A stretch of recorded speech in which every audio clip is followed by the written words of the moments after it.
Welcome to Alpha.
Good afternoon. Welcome back, everybody. This is the fourth COVID update program from the First Baptist Church Community Connection. We're glad to have you all back with us. These are exciting times with the discovery of the new variant of concern called Omicron. We're seeing great concern, lockdowns all over the world. So this is the best time where we can actually come together with a group of specialists who are actively treating and vaccinating against COVID-19. So we've got a great program for you today. We'll start off with Dr. Chua Keong, who is basically a consultant respiratory physician from the Subang Jaya Medical Center, who will speak to us with regard to any medications and updates in therapeutics, and also that very controversial issue of whether we use ivermectin or not. Then I'd like all of you to participate by sending in your questions through the comment section. Our organizers will collect these questions and post them up for us to discuss. After that, Prof. Nirmala will come and join us and talk about to boost or not to boost. If you had the Sinovac, can you actually have Pfizer, or should you have another Sinovac back? So that's a number one question I've been finding, and so many of my patients have been actually bringing this up. And last but not least, we have our very own FBC's Dr. Ian Ping, who is a pediatrician from the Sunway Hospital Velocity. He's going to talk about that very sensitive topic of whether we should vaccinate the youngest members of our community, which is children. Like, for example, the Australian government has just on the verge of approving vaccinations for children aged 5 to 11. How did they come to that decisions? What are the pros and cons for our children, especially if they're going to go to school again? All right, so let's have the next slide coming up, Sotway.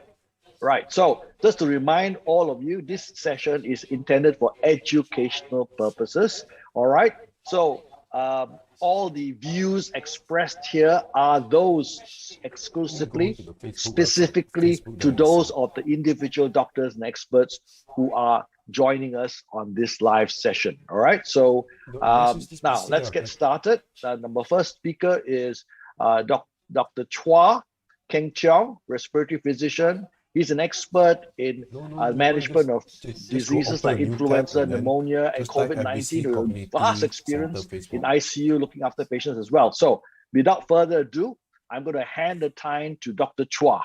Over to you, Dr. Chua. Right, okay, thank you, Dr. Peter. Let me just bring up my share screen first.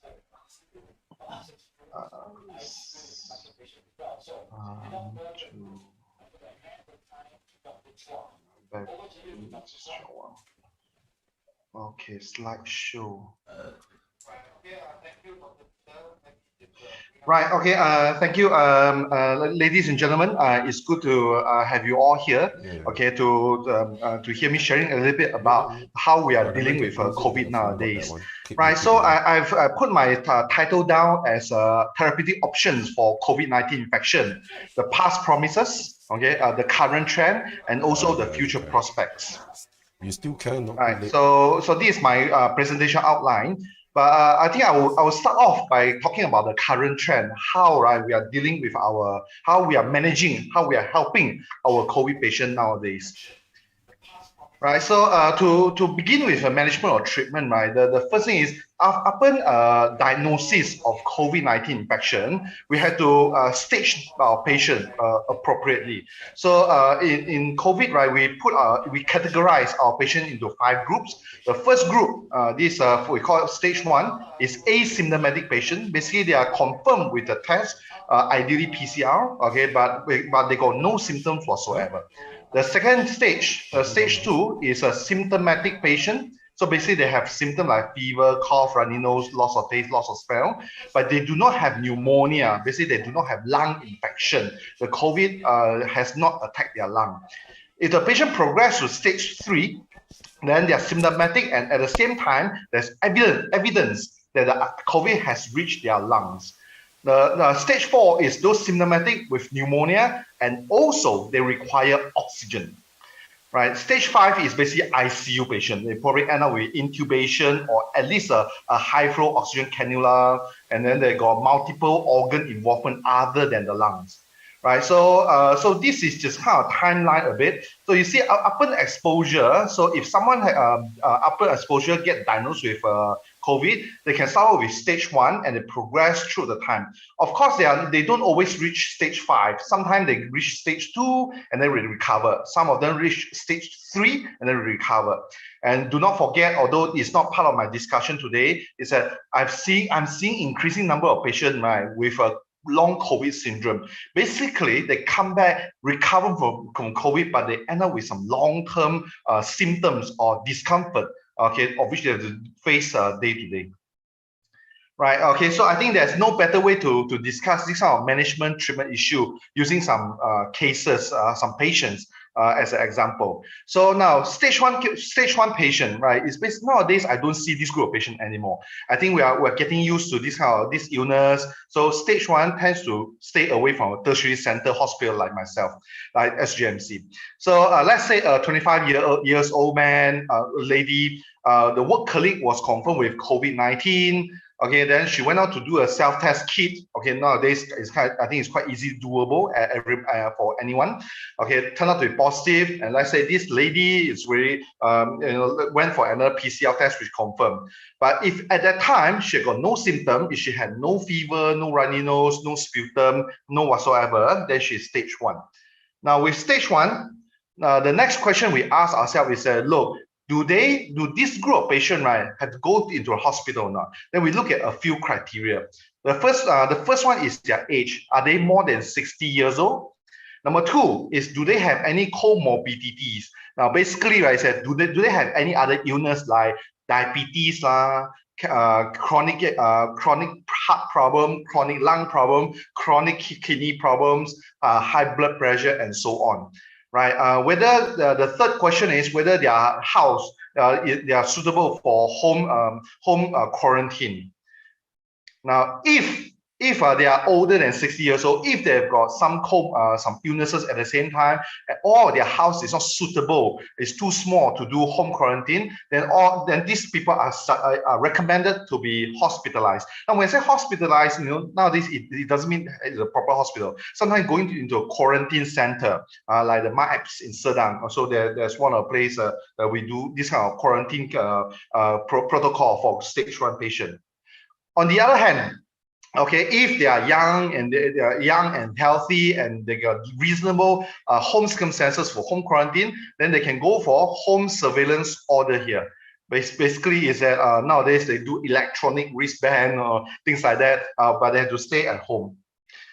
Now, for stage 1 patient, there's no treatment required because they got no symptoms, right? So however, what they have to do if they go on home quarantine is that, number one, they have to quarantine themselves in a separate room and using a separate bathroom, right? They should not move around in the house because COVID is very contagious, especially with the new variant, right? It's more and more contagious. So they really shouldn't be monitoring around the house. Then they also have to watch out for new onset symptoms because you see they are stage 1, but they can progress into stage 2. So if the symptoms started, then there's something to watch out for. Well, if these people on home surveillance order, they really have to move within the house if it's really necessary. Okay, I advise not to. Then a face mask and the gloves are compulsory. Then avoid sharing of household items. So basically, all the cutlery, all the even the rubbish had to be put into a separate rubbish bag and disposed of. Then also it's encouraged for the person to regularly disinfect the surfaces in that room. Stay in contact, meaning that using the apps, either MySejahtera or MySrilanka.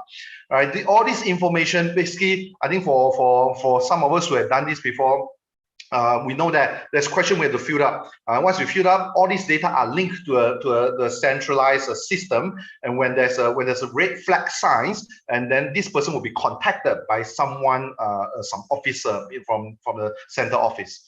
Right, so if possible, then I also recommend that for these people to monitor their blood oxygen concentration using a pulse oximeter. Nowadays, it is not too expensive to buy one, but just put on a finger, the machine can tell you, this small machine can tell you the oxygen level in your blood. Ideally with a 1-minute sit-stand test. Basically, what we encourage people to do is that, okay, check your oxygen concentration at baseline, and then for 1 minute, just stand up and sit down on a chair like this repetitively for 1 minute, and at the end of 1 minute, recheck the oxygen concentration. Now, ideally, the SpO2, the oxygen number should maintain above 95%, or there should be a less than 3% drop of their oxygen concentration. So basically, if you start out with 99%, if at the end of 1 minute, you drop to 98%, that's normal. It's less than 3%. Right, so remember, when to do this, home quarantine is 10 days nowadays. Now, stage 2 case, let's say the same lady, right? So again, she after confirming the diagnosis, 4 days later, she develops symptoms, right? So for example, fever, nasal congestion, runny nose, coughing. But otherwise, if she's well and able to eat and drink, then again, stage 2, we ask this question again. Do they have to be in a center for more close monitoring, or they can still stay at home? Now, the criteria is the same. Only for stage 2, then there's this added criteria here. These mild symptoms. Are their symptoms mild or not? Because for every one of us is different. Some people with stage 2 illness, they are still well, they can eat, they can drink, they can sleep well. But some people, okay, with stage 2 illness, which is a bit of fever, they become very tired, they lose their appetite, they can't drink water, they can't eat. Then those are considered more serious symptoms. So if they have serious symptoms, then understandably, they're advised to go to a quarantine center or a hospital. If otherwise, if they are well, they stay at home and continue home surveillance. Now, stage 2 patient, now what are the treatment that we offer? Right, so now the first part is symptomatic treatment. Symptomatic basically is just that we just want to give something, some medication to reduce the symptoms. For example, if they have fever, we give some Panadol. If there's some runny nose, we give some antihistamine, give some decongestant. Sore throat, we give some spray, some painkiller. Muscle ache, we also take some painkiller and take some cough syrup. So all these are just symptomatic relief. It doesn't alter the cause of the illness, but it may just reduce the symptoms to make that person feel a bit better. Now, the next part is specific treatment. Now, specific treatment in our latest guideline, as set up by Ministry of Health, okay, is that from stage 2 onwards, we can use this new medication called casirivimab or indevimab. Right. So now this medication, now in my presentation, right, there are 2 main points or 2 main medication I want to mention. The first part is this one. Now, this medication is rather new, right? So it's not even available in Malaysia yet, right? It's a type of monoclonal antibody. So it's not an antibiotics, it's not antiviral, right? So it can be given either in the form of injecting straight into the bloodstream or inject underneath the skin.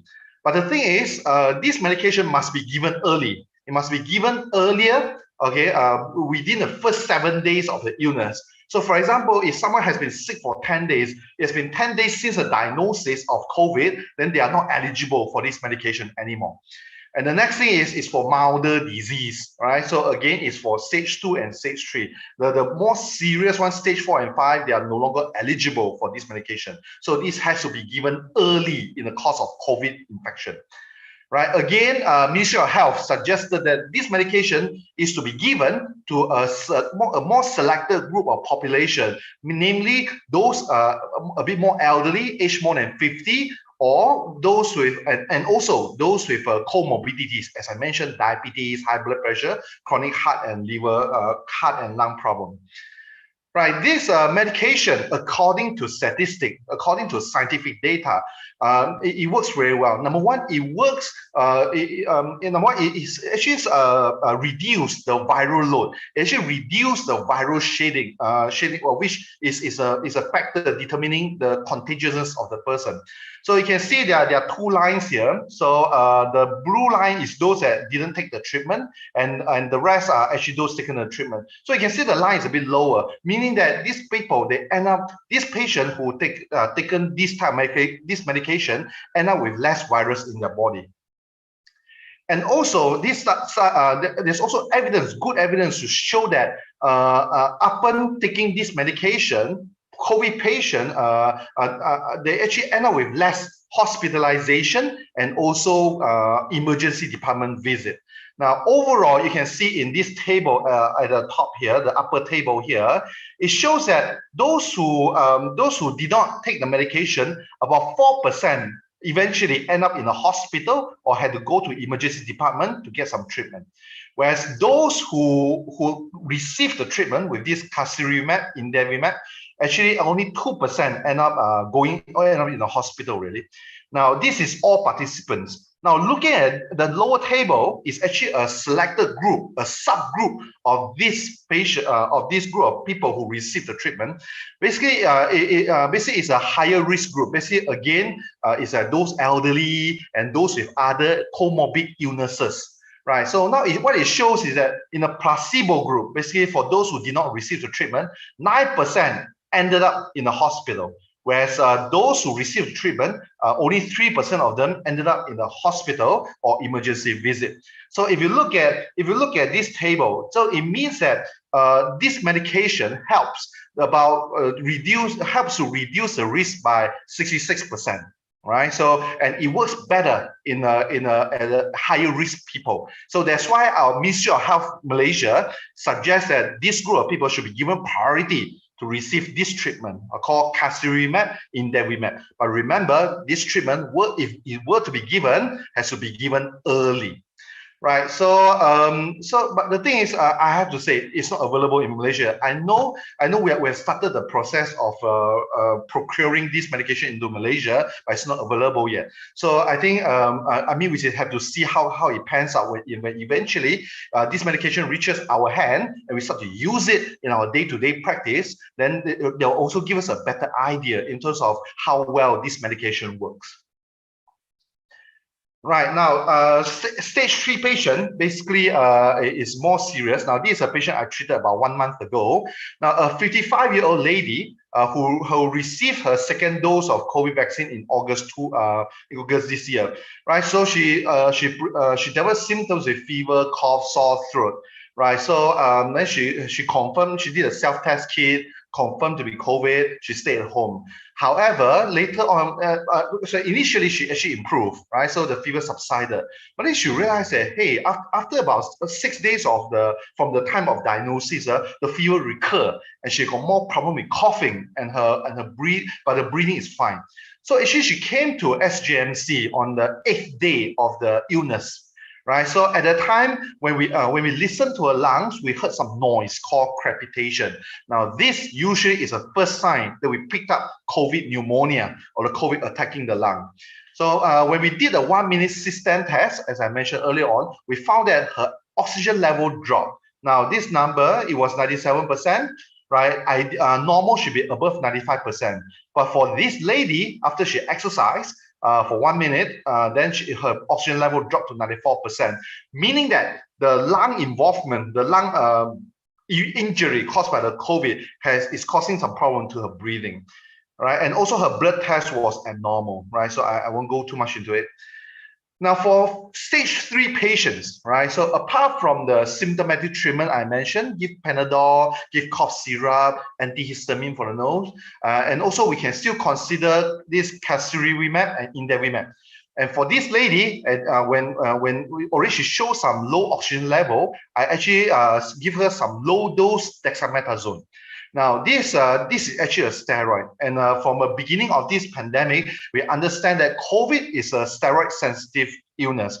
A lot, unfortunately, not everyone, quite a majority of patients, when we give steroid, they actually respond to the treatment and they start to get better. So for this lady, because she got some low oxygen issue, I give her the low dose dexamethasone. And at the same time, I have to give her some medication as well to prevent some gastric ulcer, which is part of this illness. Right, so for this lady, she did well. Okay, after she came in, give some treatment, she immediately showed some improvement. The fever subsided, the oxygen never dropped, and also the blood markers for COVID actually dropped quite remarkably and quite fast. So she was discharged on the 13th day of her illness. So there's quite a good outcome. I feel that for this lady, she's lucky. She wasn't too serious. Number one is, of course, I mean, she came in quite early before the disease so unwell, so that we were able to help her earlier. But another thing I want to stress is the vaccine probably plays a big part to save her from a more serious illness. Now, stage 4 patient. Now, this is actually the same patient I presented in the previous round. But this is a 71-year-old man. He did not receive any COVID-19 vaccination, but this was at a time when we just started to roll out the vaccination program. So I don't blame him of not getting it yet. He had diabetes. He got early dementia. Right, he started to have fever, cough. The family brought him to GP and confirmed with COVID-19 infection. Right, so the family tried to keep him at home because he wasn't too bad, right? So, but they couldn't cope because because of his dementia, he kept wanting to go out and he didn't want to wear his mask properly. So they couldn't cope. That's why the family brought him into SGMC. At that time, I treated him with favipiravir. Now this is a thing of the past already. I'll mention it a bit later. Right, so initially when he was with me, he was well, he was eating, he was not needing oxygen, he was fine. Unfortunately, about 3 days later, he started to get worse, right? So he started to need oxygen, his blood test got worse, his X-ray and the CT scan, of which I put at the side here, okay, are getting worse. You can see a lot of what we call ground glass changes, a lot of whitish shadow on the X-ray and also on the CT scan. Right, so this type of patient, apart from symptomatic treatment, again, now for the specific treatment, this casirivimab, indevimab is out of the picture. Into stage 4, we can no longer use this new medication. In fact, in this type of patient, we give high dose steroid. And at the same time, give something to prevent gastric ulcer, and we'll give something what we call low molecular weight heparin to prevent blood clot formation, which is a common complication of COVID infection as well. Right, so unfortunately, he didn't respond to my treatment. He continued to get worse, right? So he had to be transferred to ICU. He was given a high flow oxygen. He was given a higher dose and a more potent steroid called methylprednisolone. He was given tocilizumab, which is a very expensive treatment. Now, this tocilizumab, again, is another type of monoclonal antibody, which we give to the patient, right, with a low oxygen, with COVID, with low oxygen, who did not respond to our initial treatment. Now, this medication, I tend to tell my patient, well, depending on how heavy you are, the price range is between 5K to 8K. The heavier you are, your weight, the higher your weight is, the more expensive this medication is, because it's determined, the dose is determined by the weight. Right, so another thing that we can use for this type of patient is called Baritini. Baritini is another tablet, right? So it works. Well, you can say that the intention is the same as a tocilizumab, but this is a tablet. This Baritini, I'm referring to this Baritini, is a tablet. Okay, the problem is that, you know, when it's tablet, patients swallow it, we are not too sure how well it's absorbed from the stomach into the system for it to work. You know, sometimes when people are sick, the digestive system doesn't work very well. So sometimes the absorption becomes an issue. I mean, it's a bit cheaper to say. It's about 50% cheaper. But this thing had to be started early, and absorption is always a factor, a variables that we cannot control. Right, this patient, luckily after treatment, he started to improve. Right, so around the day 14, the blood markers reached its top, the oxygen requirement reached its top. Since then, everything started to improve. The oxygen level improved, the blood markers improved, and he has to stay in the hospital for 27 days, 1 month. Right, so this is what we regularly encounter a few months ago at the peak of our fourth wave, and but he was discharged home to the nursing home without oxygen. His lung actually improved enough to a level not needing oxygen. So I saw him afterwards in the clinic at 1 week. He was showing good signs of improvement. He was doing rehab in the nursing home, right? And 1 month after the discharge, so when he come back, he looked very well. He's back to his normal self. Still a bit demented, still insists to walk around outside the house, right? So, but he was generally well. He couldn't recall his hospital stay in SJMC, well, which is a blessing in disguise. You know, it's not a pleasant experience. Better to forget. Right, now stage 5. How do we treat and help stage 5 patient? Now, this patient I managed about 2 months ago. This patient is relatively young. I mean, he's only 34 years old, but he's overweight with a BMI of 33. Now, sorry, obesity is one of the risk factors. It's one of the reasons for people to develop a more severe COVID. So do look after your weight. Right, he developed fever, cough, and on about the 6th day of his illness, he started to have problem with breathing. On the 8th day, he finally brought himself to a government hospital, of which they diagnosed him with stage 4B COVID-19 infection. So they immediately sent him over to SJMC for further care. Now, at that time, we put him on a high-dose steroid, and also giving this support with non-invasive ventilation, which is something called BiPAP, like this in this picture. Right, so it's something to help their breathing. It may not be very comfortable. It feels like the wind keep blowing at their face, but it's really something that's proven to help people with breathing difficulty. Right, so now stage 5 patient, the treatment is the same. You can say the same as a stage 4 patient, right? So basically, we are hitting them with whatever we have, you know, a steroid lah, high dose steroid lah, tocilizumab lah, or even Baritini. So there's no difference. It's just that it probably will have all this treatment will have been started before they reach stage 5. Right, this man, okay, despite all this support, he continued to deteriorate. On the 9 days of illness, he had to be intubated and put on ventilator. So like something is obviously not him. This is how it looks like, okay, for someone who is on ventilator. He was given tocilizumab because he didn't respond to my high dose steroid. Luckily, day 14 onwards, he started to improve. And day 19, he was the ventilator was removed. He could breathe on his own. Right? On the day 20, he was sent to the normal ward for rehabilitation. And day 24 of his illness, you see, again, close to 1 month, he was in the hospital. Finally, he get to go home alive. Right, so when I saw him, he was quite okay. 1 week later, he was still using some oxygen on and off. He still wasn't able to move around very well. But 1 month later, when I saw him in the clinic, he was very well, not needing oxygen, and he was already back to work at that time. Right, so there's another good outcome. So this is the current trend. This is how we are helping our COVID patient nowadays currently, right? So the first part is we give symptomatic treatment, trying to reduce the symptoms so that they can feel better.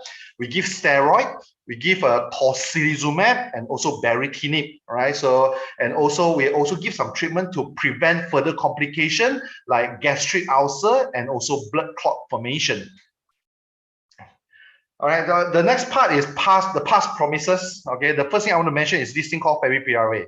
Right now, you see, when private hospital, when we started to manage COVID patient, we were told, or the Ministry of Health guidelines say that we could use this thing, it's an antiviral, to try to reduce the viral load and kill the virus in short.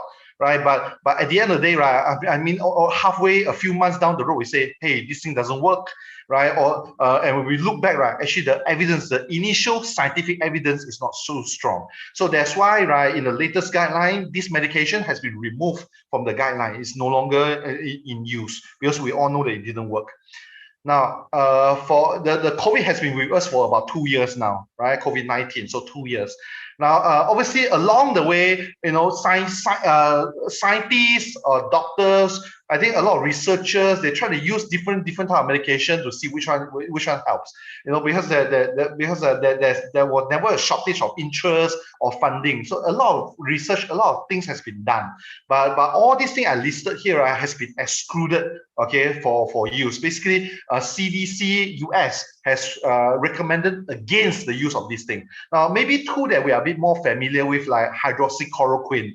I still remember in the early days of the pandemic, at one point, India even like stopped their export of this medication out of India.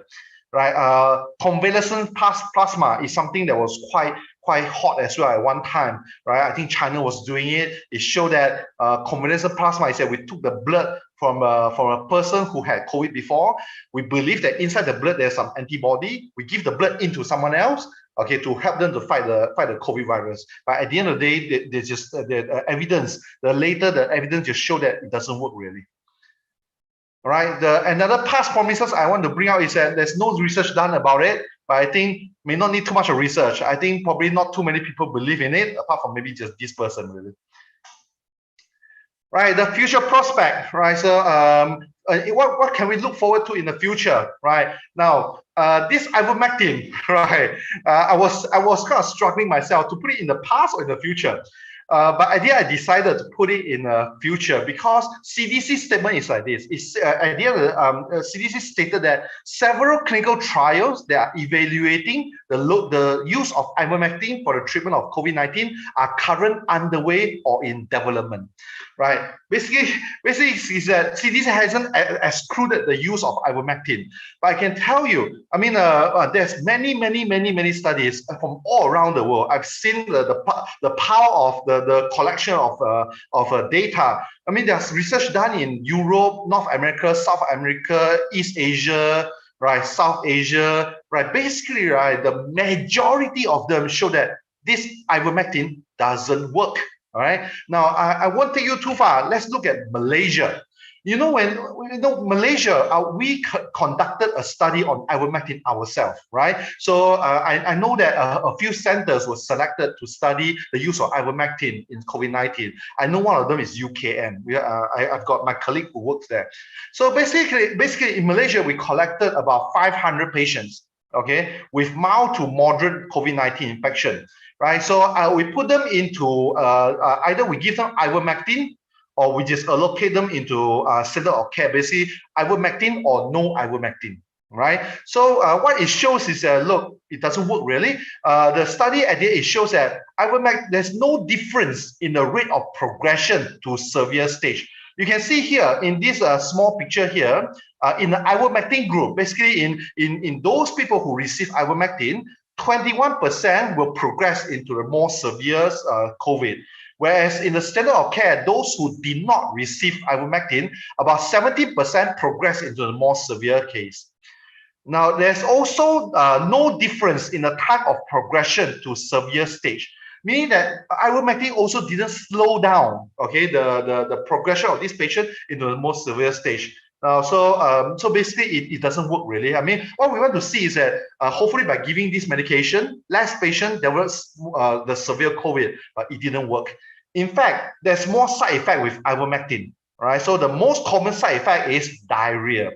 So that's why at the end of the day, with this data coming out, then the Ministry of Health conclusion is that ivermectin does not reduce the risk of severe illness from COVID-19.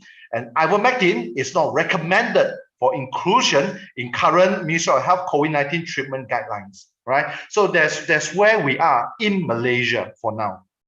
Right. So over here, I just want to say that, look, along the way of treating so many COVID patients, I know some patient, right, is taking this medication behind my back in the ward, right? They smuggle the ivermectin into the ward and they start taking the ward.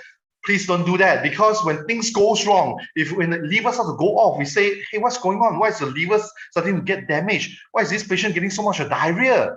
Right? So then I wouldn't know the cause of it because I don't know that they are taking the ivermectin.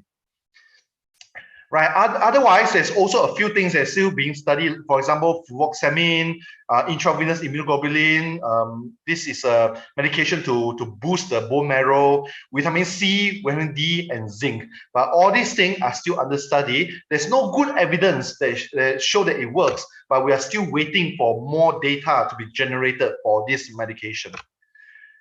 Right, so that's the end of my presentation. Hopefully I've covered the current trend of how we are helping COVID patients. I've covered the past promises of like, for example, this favipiravir that we used to do, but we learned it doesn't work. We don't do anymore. And hopefully in the future there are more things. There are more medication that will come and help us to help the COVID patient.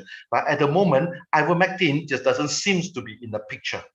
So the last message I want to say is prevention is better than cure. Please get your jab. Okay, I know someone who hasn't got their first jab, right? But whether it's first jab, second jab, booster jab, third jab, whatever you call it, please get it. Okay, we know that it works. Okay, the science say it does, and my practice. Okay, I've seen it with my own eyes about how my patient come to the hospital to see me. The number of COVID cases in SJMC, we know that vaccination works very well. So please get your jab. Thank you.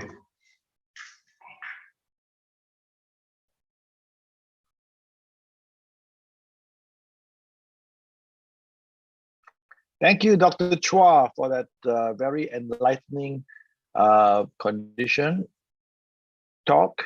Right. Okay, so we've got some questions.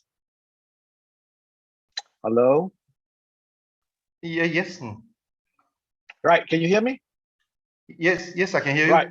Okay, good. Thank you very much, Dr. Chua, for your brilliant talk. A lot of comments have come up. In fact, one lady commented, the speaker is very cute. What? Okay. Well, thank you. Let's call sexual harassment in the Me Too movement. Yeah. Okay, so there's some people who have put up some questions. Why are you promoting casirivimab when it's not available? You want to quickly take that? Okay, right. Okay. Okay. Now, in a way, I'm not promoting. In a way, is that this medication is in the guideline. Is in the MOH Ministry of Health guideline to treat COVID patient. right? The initial scientific evidence support is used in a milder COVID patient, and the evidence suggests that it helps. So it's not available in Malaysia, but it is underway. I mean, we even had a meeting. We had a meeting, and we're talking about how this medication, once it reaches Malaysia, how it's going to be distributed. Okay, in Malaysia, the government side, the private side. So I'm here just to create awareness that this thing is ready. I mean, there's some evidence it works, but also it's my obligation to tell you that it's not available yet. I mean, personally, I would say that, hey, I mean, if science say it works, I can't wait for it to reach Malaysia so I can help my COVID patient, really. Okay, thank you very much. Now, there are a couple of questions. I'd like to basically stratify the questions. There are some questions which will be more appropriately answered by Prof. Nirmala and some Dr. Ian. So probably I leave that, if you don't mind, for them. So the question that comes up now, so Dr. Serene will screen through the question and put to us the most relevant ones. Okay. Yeah. I was tested positive for COVID. My oxygen level is 98 to 99 as vaccinated in AZ. Do I need to see my doctor to check why I'm still coughing, Yvonne? Right. Okay, right. Okay, number one is I'm so glad that you received your vaccine, right? So usually my first point is that if you have been vaccinated, likely that you'll stay mild. Okay, so there's one reassurance. Okay, now what do you do now? Okay, I would say that for these 10 days, okay, stay at home. Now, coughing is part of the COVID, right? So and also some people, they cough for a long time even after they recover from an initial infection. I think when you are still in the time of quarantine, coughing may not be the worst thing I'm worried about. Now, I will tell you a few things that you really need to watch out for. Number one is breathing difficulty, right? Ideally supported by pulse oximeter, okay? That oxygen level you can measure at home, right? Remember that normal should be above 95%. And if you do the 1 minute sit-stand test, find a chair, okay? Check a baseline oxygen, sit-stand like that for 1 minute and check the oxygen level again. If the number remain above 95%, okay, or less than 3% drop, then you are quite safe. That means it hasn't reached your lung, so that's good, right? So the next thing you can watch out for is fever. Now when I say fever, for the first few days, I'm not too worried. When you start to have COVID, you have fever, runny nose, cough. For the first 3 to 5 days, those are not what I'm worried about. Now the real challenge is when, just like the case I presented, the case 3, stage 3 patient. Now, she was fine. She recovered, the fever subside. And then around day 6, day 7, the fever comes up again. Right now, if into 7 days, if between the 7 and the 10 days of the illness, if you count from the first day of your fever, then you count day 1, day 2, day 3. You count to day 7, 8, 9, 10. If you still have fever in those time, you have to be very careful, right? Because there's a crew of people going into the next stage of the COVID, right? So I think these are the two main things. But of course, other things are if you feel that you can't eat, you feel very tired, you can't eat, you can't drink. That's also a bad sign of COVID. Right, if you got any of this, I suggest you go and see a doctor to check it out. So, I mean, where can you go? I mean, you can go to CAC, government side, go to CAC, right? You can go, to be honest, I'm not too sure about the GP clinic, how willing they are when it's confirmed positive. But for example, SJMC, right? So we have a COVID tent, right? So for those people who don't know what to do, who are worried about themselves, they don't know what's their status of their COVID, they can go to the COVID tent, okay, to have an assessment done by the doctor there. And then we can do some blood tests, we can do x-ray. And at the end of the day, we can give some advice in terms of what you can do, right? Whether, you're okay, you can just go home and continue home quarantine, or we may just advise you to be admitted to the hospital because of the status of the infection. So that's my suggestion. Okay, thank you very much, Dr. Chua. So probably, I think that will be the last question. It's just to highlight this last question by Mr. Alex Wong. Previous talk organized by FBC said ivermectin is okay, but not now. Why? I'm the moderator of every single talk here, and all 4 updates, we have never said ivermectin is okay. So let me set the record straight. There's never, All right. So now, thank you so much, Dr. Chua. He's got to attend a respiratory conference in KL now, so we have to let him go. Hope to catch you here again with further updates in the future. Have a good day, sir. Okay, you too, and everyone too. Thank you. All right, thank you. Right, so where's the slides, please? Right, thank you very much for your talk, Dr. Chua. Then we're going to move on with our program. Please post questions in the comment section for YouTube so that we'll be able to put them up on Slido to tackle. There are a lot of questions for the next section coming up. So for the next speaker is Professor Nirmala, and she is basically the Associate Professor of Epidemiology from University Malaya. We are very privileged to get her here simply because she is a member of the COVID-19 and Cancer Task Force. She's also the head of the Vaccination Center in University Hospital. So all things concerning vaccinations, we've got an expert here to share with us her experience as well as some knowledge on the situation. Now, Dr. Nirmala will have a freewheeling discussion with me. There won't be any slides and all that. It'll just be me and her chit-chatting, and you guys sending any questions. Please continue to send questions. Okay, right. So, Prof. Nirmala, good afternoon. Can we have, right, okay. How are you doing? Had lunch? Had your lunch? Yeah, I did. I grabbed a quick lunch. All right. So the main question of the day, to boost or not to boost. I think you can see there's a lot of vaccine hesitancy coming up nowadays. It's so much trouble to get people to have 2 doses. Now the government turns around and tells us another dose. It is like never ending. And there's a loss of confidence. Can you share with us why is the government doing this? Okay, Dr. Peter, thanks for this opportunity. I think it's timely that we do this. So I'm glad to be offered the opportunity to offer some thoughts. And just a correction, I'm not the head of the vaccination center. I'm the co-chair together with the infectious disease specialist, Dr. Sharifah. So going back to the question, whether to boost or not. So my short, simple answer is yes, we need to boost.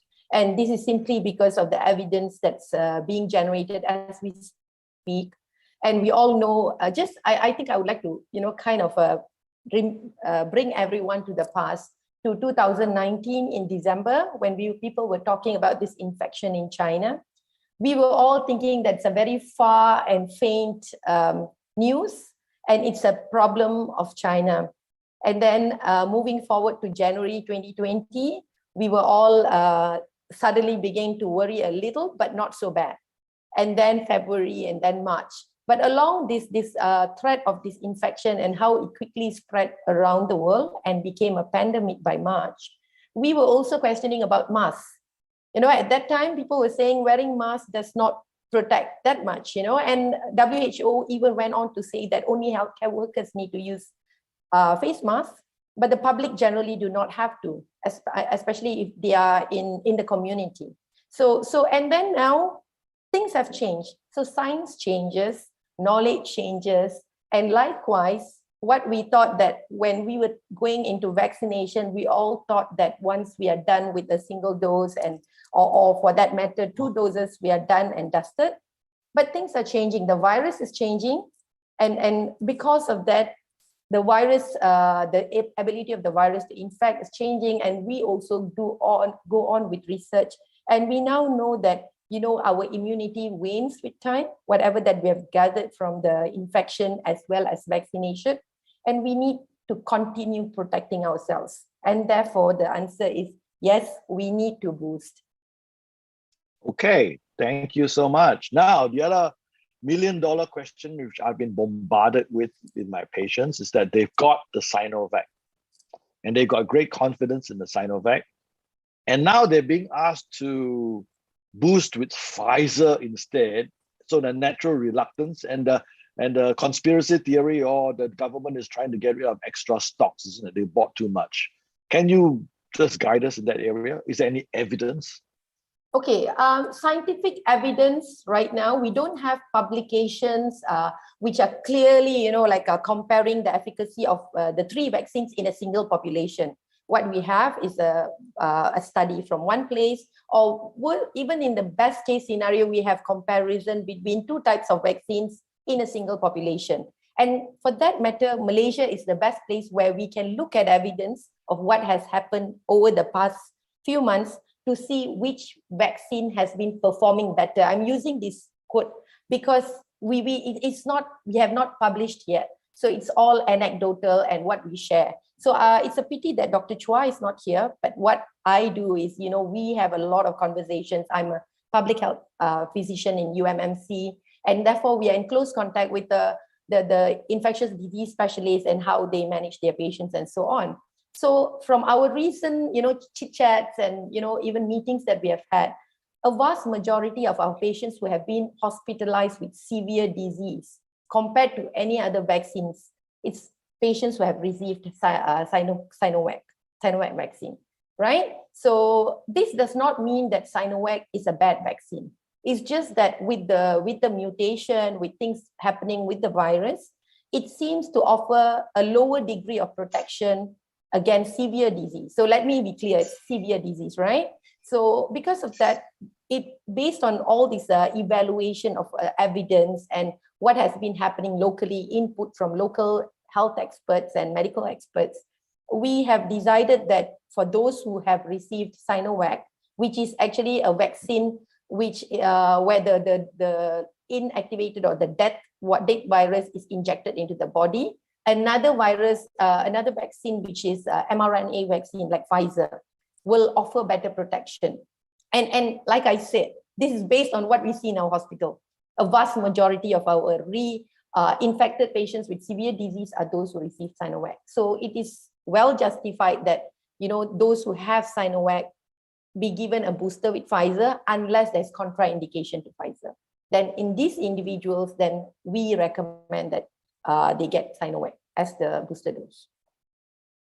Well, there's some data that's come out that showed if you mix and match vaccines, do you actually get higher antibody levels? Yes, there is. I mean, you see, the thing is, right, this whole disease, it's an emergent disease, and the data that we have is only 1 year old or so. So we don't really have long-term data. So whatever that we have shown recently is that, for instance, from real world evidence from France, for instance, and a few other settings, when you have a mix of vaccine, in fact, there is better protection because you are going from different angles to boost the immune system. Therefore, it has been, the data I would not say is very solid, but it's good enough to make the deduction that at least it's not dangerous and there is a better level of protection, which is why in some countries, they say it's okay to do a heterologous boost. And in fact, we were very cautious. In the first national immunization program, in the initial phase, we did not really go for heterologous boost. But now when we see that the data that's been coming and with our own real world experience of what's happening in the hospital, now we are pretty clear that it's okay and it's safe. It's not just okay, but it's also safe because people are also worried about safety. So it's safe, and there is evidence to show that it may offer a better edge over a single line. Oh, okay. My relative was actually, my brother actually communicated with me from Singapore saying that, look, before he takes his third dose, he went and tested his antibodies to the spike protein, and they were quite good. And he's 6 months out from his second dose. And then he's thinking, well, since my antibodies are quite good, can I delay so that I actually wind up having a yearly booster rather than 6 monthly? Can you comment on that? Okay, the issue that we have at hand is that there's a lot of unknowns, right? So generally from the overall data that we have seen from elsewhere, there is a decline in the antibody levels post 6 months of vaccination. And that's where this whole recommendation of a booster comes in. Yeah. This is also rigorous, there are rigorous studies which have been conducted, for instance, by Pfizer through clinical trials with experts and elsewhere. So that is where we are coming from. But now there's also these new things that has been coming out, like you have new mutations and therefore what we know in the past, we have moved 2 steps forward and then moved 4 steps backwards. And based on that, what we have known in the past, okay, at 6 months, my antibody level is such and such, and therefore I'm protected and I don't need, we don't even know whether that assumption is valid anymore. So based on that, it's best to stick to overall data that's coming out, because this, and the other thing is, having antibodies alone does not mean that you're protected, right? So there are a lot of things beyond just antibodies. Likewise, a person who may be worried, I have patients, I work a lot in cancer. So we have a lot of cancer patients who said, oh, my antibody level is lower than my wife who has a higher antibody level, and therefore am I less well protected? We can't answer that. If that's the case, if we can just use antibody levels, then all of us will be, going through antibody testing to see whether you're protected or not. And we don't recommend that simply because we don't know whether just using that marker alone is good enough to say that someone is protected or not protected. We have other ways where the body reacts against infection. So you have like T-cell immunity and so on, which is beyond the scope of what we are discussing. But to cut the answer short, you cannot use just an antibody level alone to make such decisions. You can ask a virologist, they'll probably agree with me as well on this. Yeah, part of the argument of folks who are vaccine hesitant as well as anti-vaxxers is that we are now seeing large numbers of people who are vaccinated coming down with COVID-19, which begs the question, why should I get a third dose of something that twice didn't work anyway? So how would you answer that? Because there's a loss of confidence. The 2 doses doesn't work. Now you're asking for a third one. That's a description of insanity, doing the same thing over and over again, isn't it? Okay, I think that's a very fairly valid question. But then let me ask, what do we mean? What do we say when we say work? In the beginning, when we didn't know much, we thought that the vaccines will be able to protect against infection.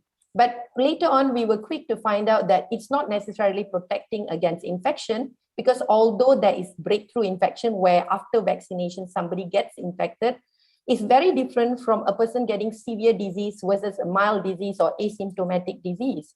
So when we experts were saying that, vaccines work, what we are referring to our work is actually saying that when the vaccines work, we are preventing severe disease. We are reducing hospitalization.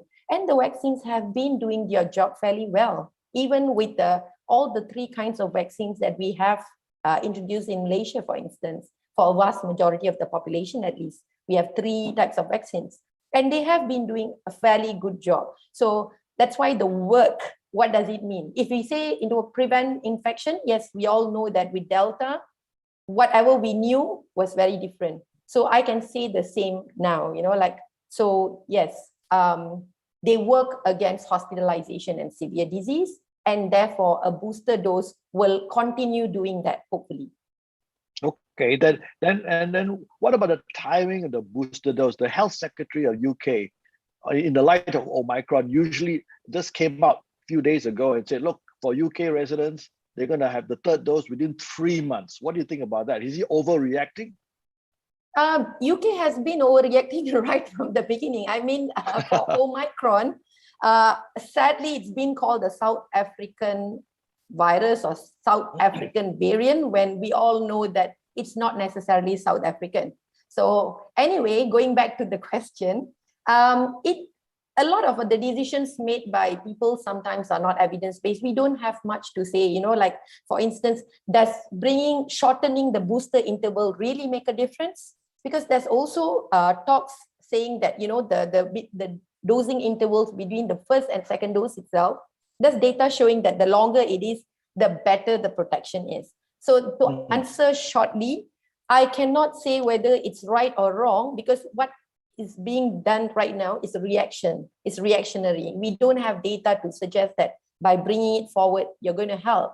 But having said that, because what has happened is in UK, it's been a long time since they have finished their phases of vaccine. So they're just trying to speed up because they are worried of Omicron. But for right now, for Malaysians, don't talk about 3 months, but let's just, most of us are due for our 6 months booster soon. Just get that done, and evidence will speak, science will speak, And we have experts who collectively judge and juggle all these together and come up with recommendations. Okay. I've got patients who ask me, look, I've just had my AZ vaccination. Now, which booster should I have? Sinovac, Sinopharm, Pfizer, or another AZ? Can you advise? Okay, so generally what we have done is we said most of our booster doses are Pfizer, right? A person who has received a prior Pfizer gets a Pfizer. A person who has got prior Sinovac vaccine also gets Pfizer, unless in very special circumstances. And those who get AstraZeneca can either get AstraZeneca or Pfizer, except that there are some instances where AstraZeneca, patients who receive AstraZeneca can opt for Pfizer as well. But this really depends on what is their age, right? So for those who are aged more than 60, we can give an AstraZeneca boost. But for the rest, Pfizer is recommended. Okay, and there was a lot of worry about Pfizer causing myocarditis. What do you think about that? Okay, I think cause is a very strong word. I'm an epidemiologist, so we always say there's an increased risk of, but the risk is very mild. So we have shown, even from local data, which is not been published, and also from externally, yes, every vaccine has got some of them, some may be at risk of getting severe reactions. But the good news is the numbers are very, very small, number one. And number two is most is mild myocarditis, self-limiting myocarditis. So having said that, we also must remember that every procedure, every medical, like every other treatment that we go for also is associated with risk. That's why we sign all that consent form for going for surgery. We know that if you go for surgery, you have anesthesia and you have the risk. So it's the same. So, but to be assuring to everyone, all I can say is our data show that our rates of myocarditis have been, not even as high as what has been reported elsewhere. So yes, there is a risk, but the risk is very low, negligible, and the myocarditis that the affected individual gets is self-limiting. I think Dr. Ian could probably chip in, I see him nodding his head, so I assume that I'm also saying the right thing for the pediatric population, because especially the adolescents or the teenagers were the cause of concern, actually. Yeah. And what about the young ladies? They were supposed to be cautioned that if they had AZ, they're more likely to get blood clots or something. Has that fear resolved? I believe it has, because what has happened with AZ is very unique. We had this populist move, right? So first we started saying that we were offering AstraZeneca, and there were reports from UK talking about this very dangerous clots in the brain especially, and people were getting worried. And what the government did was quickly move it into a optional slot, and people can register. And interestingly, a lot of young people registered for AstraZeneca in Malaysia because it was open for registration. And what we found is, despite, of course, there were this group of people who went on to have it. And like I said, similar like Pfizer, there were incidences, but it was self-limiting or, very few cases. And eventually people came back for their second dose of AstraZeneca. So that's the case as well. There is this risk, and the risk is very specific to a certain age group. And we have managed to go through that, just as in the case of Pfizer and myocarditis. Yeah, okay. Now, there was a recent study in actually China that actually showed vaccine hesitancy over in that country at a very low rate at 8.4%. Is there anything we can learn from them? Why? What can the government do to overcome this vaccine hesitancy issue? And it's a problem with Western countries all over. I mean, Melbourne, they're actually protesting every day. Is there anything you could tell the public so overcome this problem? I think what we see from China may not be directly applicable, because of the policies they have and the way the government is run. I think there's more fear towards the government. And therefore, I don't even know what hesitancy, how is it defined there?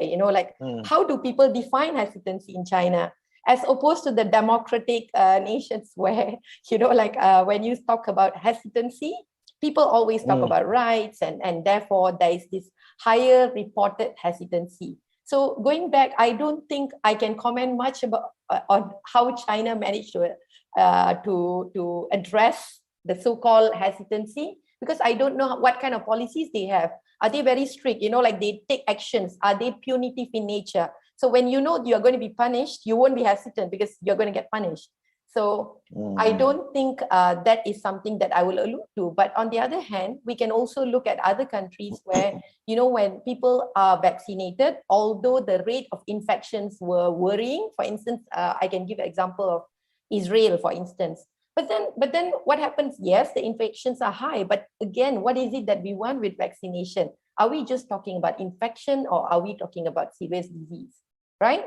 So in order to address vaccine hesitancy, I'm gearing back into the actual question. So I think we need to make sure that people understand. So more of these sort of sessions, getting people to come forward. And I think it also works when it's not the medical professionals who speak to the public, but we also have the lay public coming in and assuring each other. Because sometimes, for some reason, the Rakyat seems to think that all of us doctors are also into this conspiracy theory with pharma and whoever not, right? That's so, right. So they often say we promote, but the only thing that we actually promote is health. At least I can speak for a vast majority of us, right? So I think we need to have more conversations.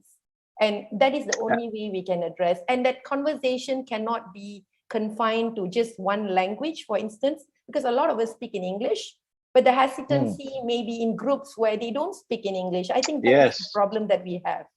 So this, I assume, is a forum where everybody is fairly well educated, and looking at the questions, we know that. But we need to make sure that everybody understands. And for that, I think that's a brilliant point. That is the issue. Communication and also openness of the government, right? If we don't share data, people are going to be more suspicious. So I think the data sharing, the publicly available data, and then the fact that we don't only communicate in English, all this will help. Okay. Well, I think we better give some time to the public to participate. Questions have been coming in, and we're going to just show them up on the screen through Slido. Dr. Serene's going to do that. Right. Okay. So Elizabeth Voon has just asked, are the booster doses tweaked to new variants? If not, is there a need for boosters, or wait for the new vaccine variants? Or the new vaccine against variants? Okay. To answer that straightforward, right? No, they are not. Currently, they are not. So what we have is still the booster doses, the vaccines that have been produced against the original variant. So, or not variant, original virus. And then when there are variants, we have been experimenting, but I believe now that there is in pipeline already new vaccines or vaccines that have been tweaked to be tested, but they are not available in the market yet. But which is the question: what should they wait or not, Prof? No, the answer is no. So I'm giving an example. So for instance, I can give the story of AstraZeneca. When AstraZeneca was introduced, and then there was this beta strain, right? Beta variant, and people were asking, it's not tested, so are we going to get protection? So what we have seen is, yes, there were more infections among people, breakthrough infections among people who got the AstraZeneca vaccine. But although they had infection, the rate of severe disease was low, as was seen in Canada, right?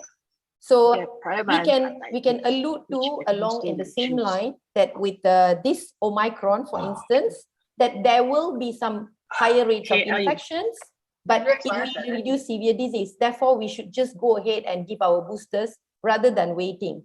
Because this whole process may take long. How long are we going to wait, right? The boosters will increase the antibodies and will increase the immunity, boost the immunity. So we should not be waiting. Yeah, okay. That's a reasonable, very good answer. I have I have a 30-year-old son, 2 Pfizer jabs. Oh, hang on. One in August. When should he get the third one? By Wasi Chin. Okay, your son is 30 years old, right? So he's an adult. Okay, so second one is in Yes. August, Pfizer. So the third one should be in April. And Okay, good. and I think maybe along this line, I can also say something about how to get your boosters. Yes, yes. Okay, so one is you can register in MySejahtera, but some of you may already have hospital appointments, and some of the hospitals are vaccine centers. You can ask your doctor. For instance, in UMMC, we also offer to our patients. But another way is going to Protect Health registered clinics. So you can also register there, because if you do it that way, what will happen is you have control on where you go. But if you go through MySejahtera, it'll be assigned. But likewise, there are a few channels to do it, so you can get vaccinated. Get your booster shots, something that's come up is I've got patients who are wanting to get the booster dose, and then they say, look, I just got my AZ 3 months ago. I'm not eligible. Will they come to UM, or will they be turned away because they're under 6 months? Yes, because right now, what all our current guidelines, we follow what has been stipulated by the Ministry of Health, CITF, and there's a vaccine committee, right? So we have the guidelines. So the guidelines right now say 6 months. So we follow that guideline. So we do not, because otherwise it becomes very difficult. And the only reason why would anyone be given earlier is because we don't call that a booster, but we call that a third dose. And these are usually special group of patients who are immunosuppressed as identified by their treating physicians. Okay, good. All right. Question, 3 doses of Sinovac is better than mixing with Pfizer. Turkish minister, I don't know what you said. A study shows Chinese vaccine offer highest protection overall when taken consecutively. It's a bit of a mix, this question. We have to reinterpret this question. I think the person is asking, 3 doses of Sinovac, is it better than mixing with the heterologous vaccination of Pfizer?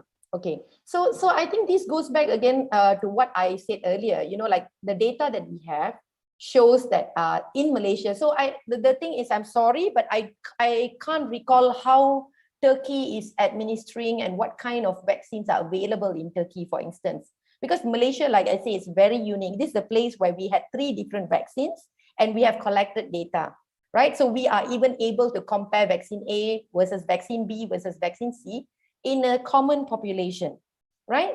But I don't know what is the case with Turkey. And pardon me, but when we look at the words of people, we trust the scientists, right? So this is a minister, so I don't know what is his background when you say better and what is meant by better. So having said that, having 3 doses of Sinovac in Malaysia, based on what I said earlier, with 2 doses of Pfizer, the rate of severe disease is still higher compared to 2 doses of Pfizer. And that is the reason why we say boost with Pfizer. So it goes back again to the same answer. Okay, good. Right. So there's another question. This gentleman has had myocarditis 5-6 years ago, and he had AZ as my first and second vaccine dose. So which booster is safer for me, AZ or Pfizer? Okay, I think this is a very good question to go and discuss with your clinician, right? While I can give very general advice, there needs to be some evaluation on what is the extent of post myocarditis complication that you may have or may not have. And for this, I suggest that you speak to your physician, who will be in the best position to examine you and suggest whether you should stick with AZ or Pfizer. Okay, good. Hi, Doc. My child is, hang on. The children one, we will deal. We'll save for doctor. It will save for Ian. I will give him the pleasure of answering all that. Okay, so after the second dose of Pfizer 6 months ago, my arm was painful and stiff. The orthopedic I visited said frozen shoulder. Should I go for a booster or avoid it? Okay, I think there are 2 things here. Yes, you had a painful and stiff arm, but there's no indication that it's associated with the vaccine. So the orthopedic surgeon merely gave a diagnosis, but to the best of our knowledge, we don't see any long-term effects of vaccination as such. So most probably it's not linked. But again, this is something that you can discuss with your orthopedic surgeon. But to me, I don't think there is any contraindication for you to go for your booster. Okay, so then another question, which is a very common question by Lee Pei. Does no symptom means that immune system is good or bad? You know, so there are people who have got no vaccine effects of fever or pain with site injection, and they kind of feel that, oh, they've missed out. Maybe they haven't mounted a sufficient immune response. Is that true? It's not necessarily true because everybody react very differently, right? There are some who have a lot of adverse reactions following vaccination, as opposed to some who barely feel anything and feel good and they are ready to go and do their usual activities. And even within my own groups of patients who are enrolled in my studies, we have seen a lot of differences. And when we look at the antibody levels, again, I'm giving a caution, right? Because I already said that using antibody is not a good indication. But, you know, like to just, you know, get a perspective on reactogenicity or immunogenicity, which means that how your body reacts chemically within itself to the vaccination, we don't see the difference. So that means that it doesn't mean that if you don't have any adverse effects or adverse reactions following vaccination, that means the vaccine is not working in you. That's not true. Okay. All right. Mrs. Tan from KL has a question. I have horrible heart palpitations. Need to go to ICU and feel so much weaker after my second vaccination dose. Is it still okay for me to take booster jab? Okay. Again, Ms. Tan, I think this is something that you need to discuss with your treating physician, because we need to know whether that palpitation is a direct result of so your cardiologist will be able to, or your intensivist, the treating doctor will be able to give a better picture and see whether you should go for booster or should you be going for some other booster doses, other vaccines as booster doses. Okay. Another question is there any plan to roll out a vaccine adverse effects database in Malaysia? The US has the VAERS and UK has a yellow card. Actually, we do have a vaccine adverse effect database. It's just that it's not well, because through our pharmacy and through our MySejahtera, and also our A&E records, we all collate all this information and it's being collected. So I would, you know, like say, you know, we are also collecting vaccine adverse effects. It's just that, like I said, you know, in other places, people can access that information. Here we don't access, and therefore we think it's not there. So I think from the government side, when we have more publicly available data, it'll be much easier, but we are waiting for that to happen. I'm hopeful. Okay, next question is, I can't read the third one down. Can you slide it up so I can see it, please, Serene?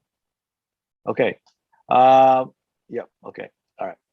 I had 2 doses, it keeps changing. All right, if Pfizer is used as a booster shot, is it the same content as the first and second dose?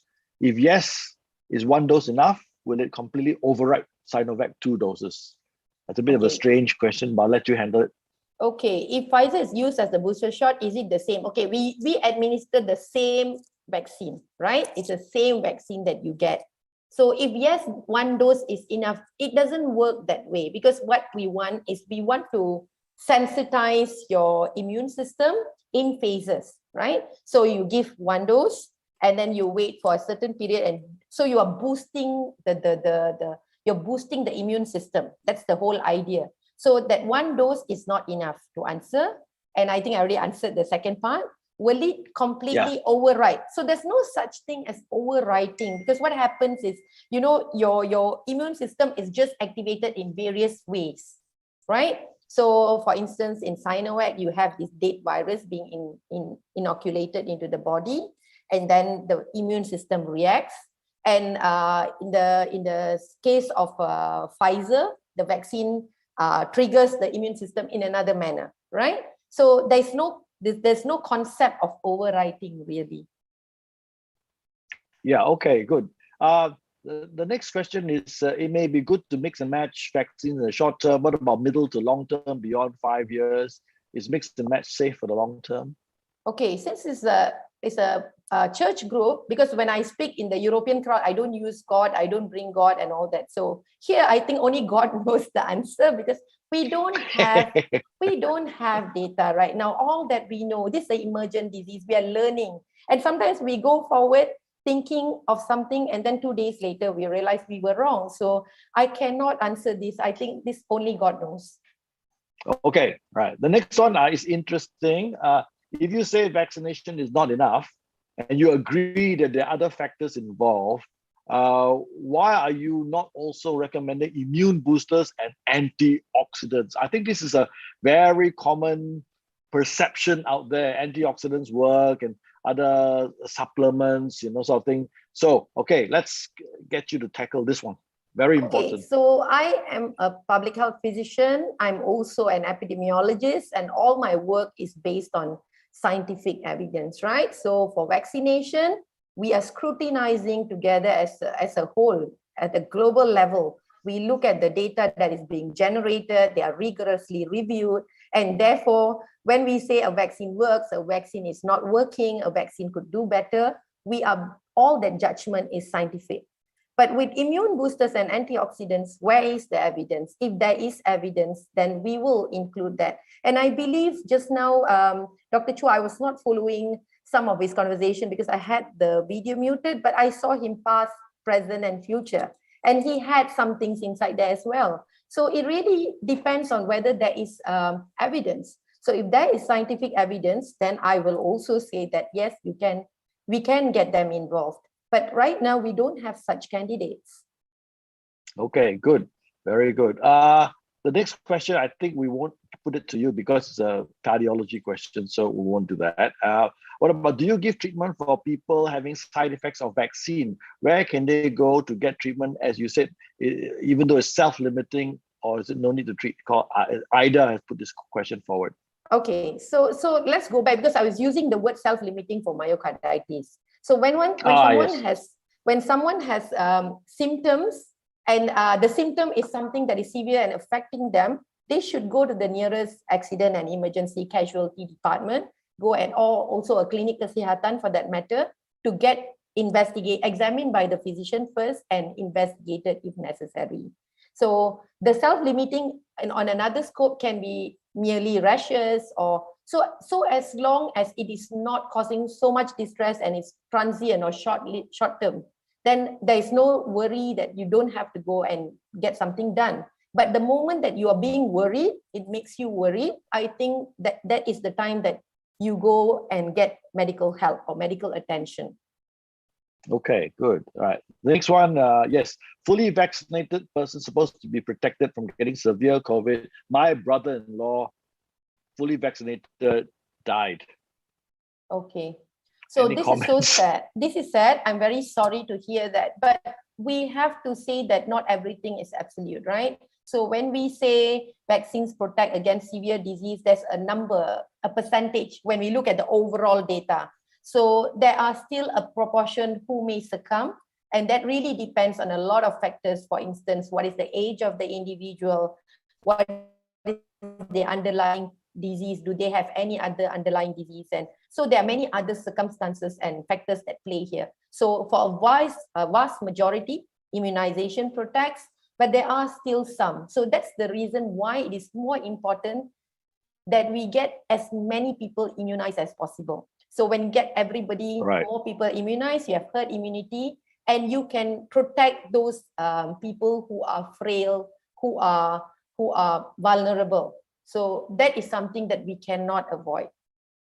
Yeah, okay. The next question, Prof, you think you want to handle this to the breastfeeding women, or you leave it to Dr. Ian?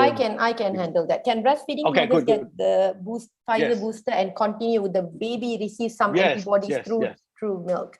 So in our UMMC, our policy is we give, there's no contraindication, right? So we say that if you're breastfeeding, please go and get yourself boosted, and you can continue breastfeeding as usual. Okay, last two questions. There have been a lot of reports of death in people at 2 doses of Sinovac followed by Pfizer booster. What is the MOH doing to counter these claims?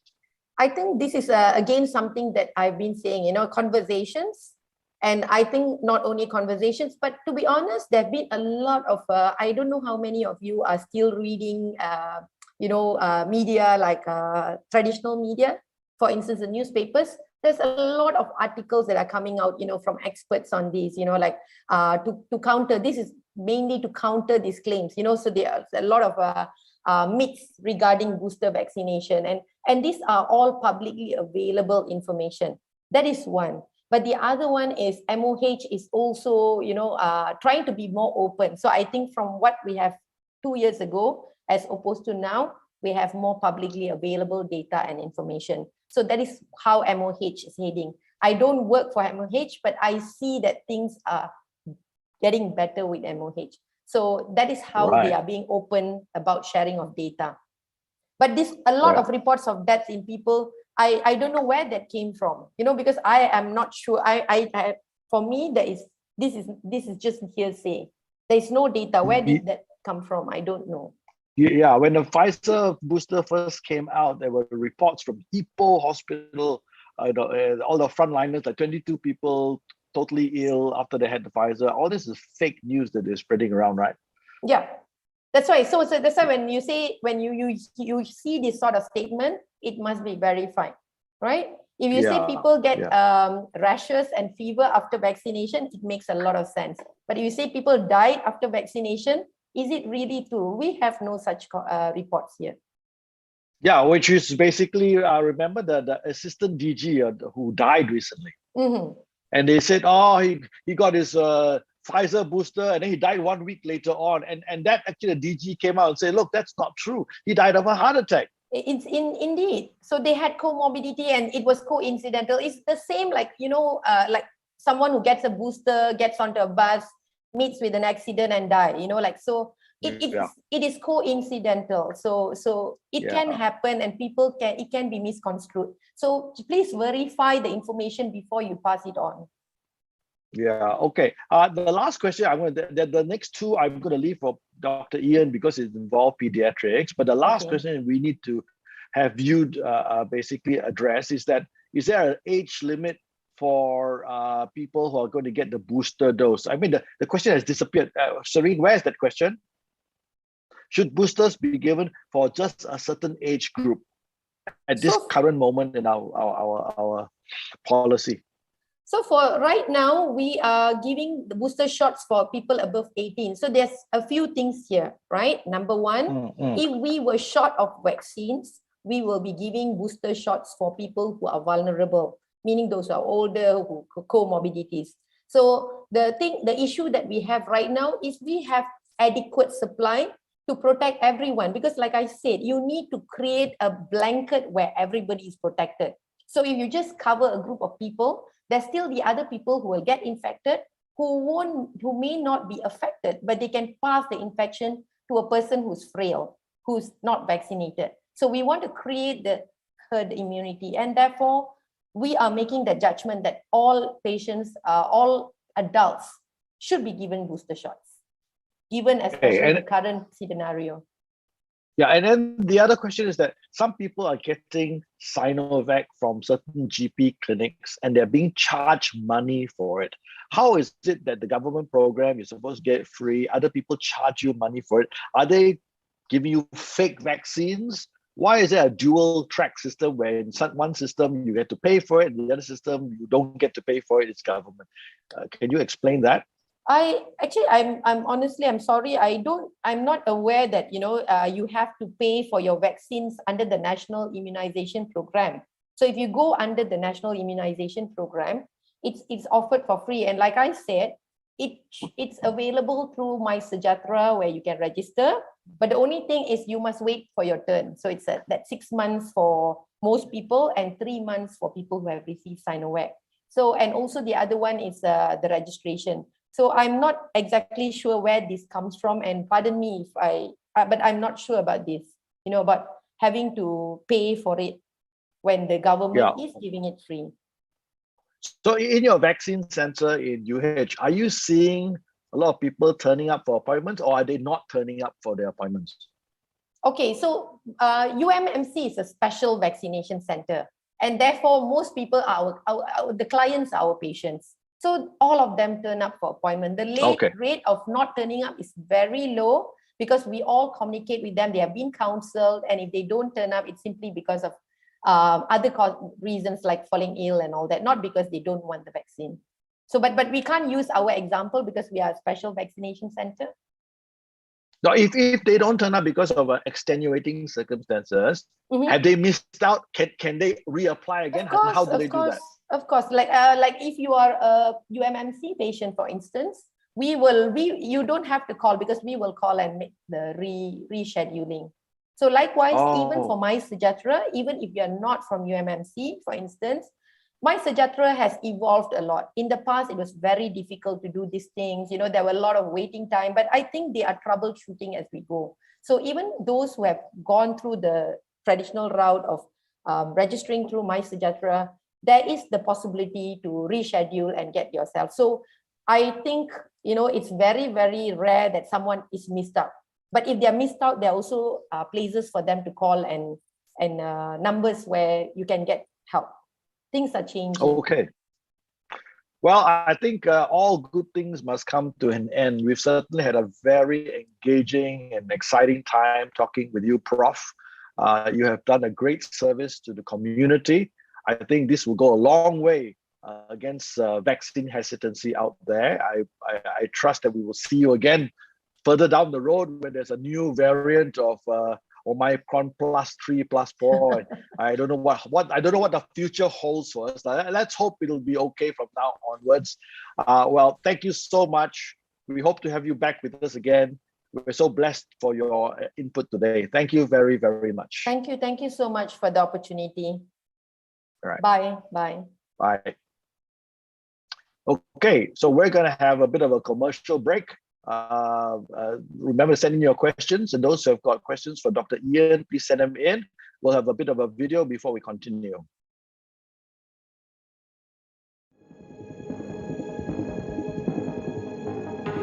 Life moves fast, doesn't it? Straight away. Every day there's so much to fit in. But do you ever stop and think, what's the point of it all? Do you ever ask yourself, is there more to life than this? Alpha is a series of sessions exploring life, faith, and meaning.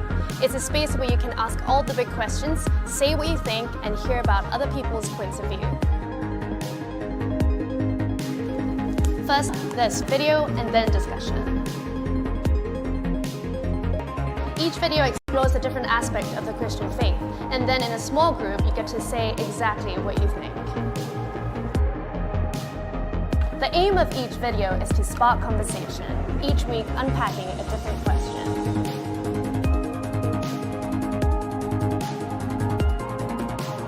It's an opportunity for you to hear from others and contribute your own perspective in an honest, open, and friendly environment. So why not try it out?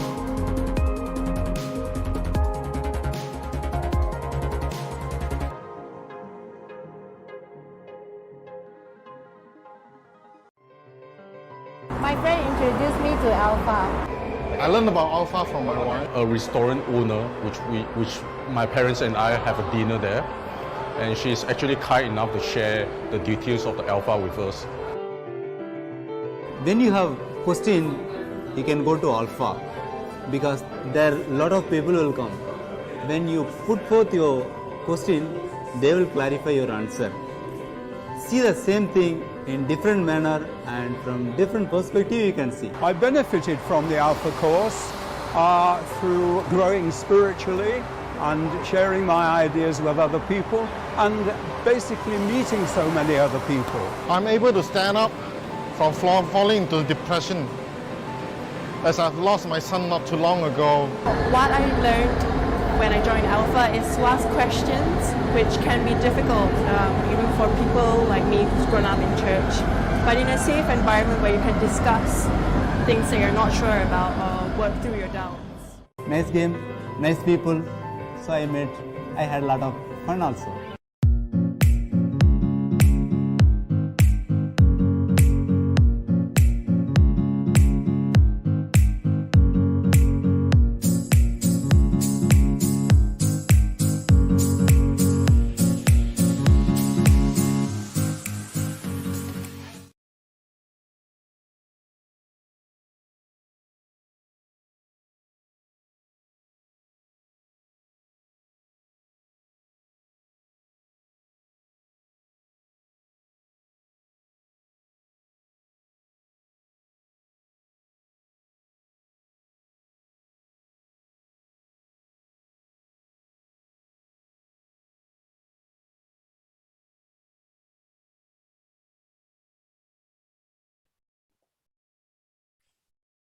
Welcome back.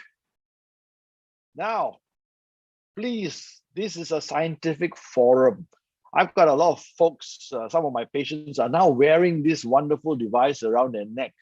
And they tell me that if you wear this around your neck, you will not catch COVID-19. There's a little electronic device. And would you believe it? It costs 1,200 to 1,500 ringgit to buy this. Let me assure you, there's no data that this machine works. All right, please don't buy it. The whole idea is that we have to base our understanding, our behavior on science and scientific data and facts. Okay, so for that, we will go to our next speaker, who is Dr. Ian Ping, who is well qualified for this particular issue. He is a consultant pediatrician from the Sunway Velocity Hospital. All right, he's got vast experience with children and also in COVID-19. And he's going to walk us through basically the data. What's important is not what your friend did, your neighbor did, you buy this and buy that. Talk about the data and facts and only the facts. So over to you, Ian. Hey, good afternoon, everybody. And thank you for staying back today to listen about the topic that I'm going to share. This will be my third talk in 6 months to many of you. And I believe there were many inquiries in my previous talk in May when I talked about vaccination, that at the last talk that I said that children would be required to be vaccinated, and about Pfizer and AZ efficiency towards Sinovac inactivated vaccine, as well as booster vaccine. I think there were a lot of feedback, there were a lot of outcry, and a lot of phone calls to my family asking about why I speak like this. The reason is not because I use personal preference or what I feel, but it's actually from research data, from comparing many studies between types of vaccine in many countries. They actually provide a predictive model that is now currently hold true. All right. So this is true data. We can know what is future. We don't have data. We have no idea what's going on. So our government has actually released data efficiency on types of vaccine, as I think Dr. Nirmala has posted, the booster doses, and confirmation of Pfizer vaccination for children in June 2022. All right, I'm going to go through my next slides. Can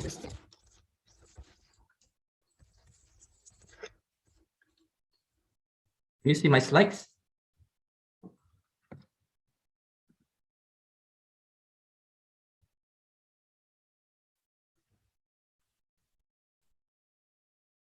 Sorry, can you see my slides?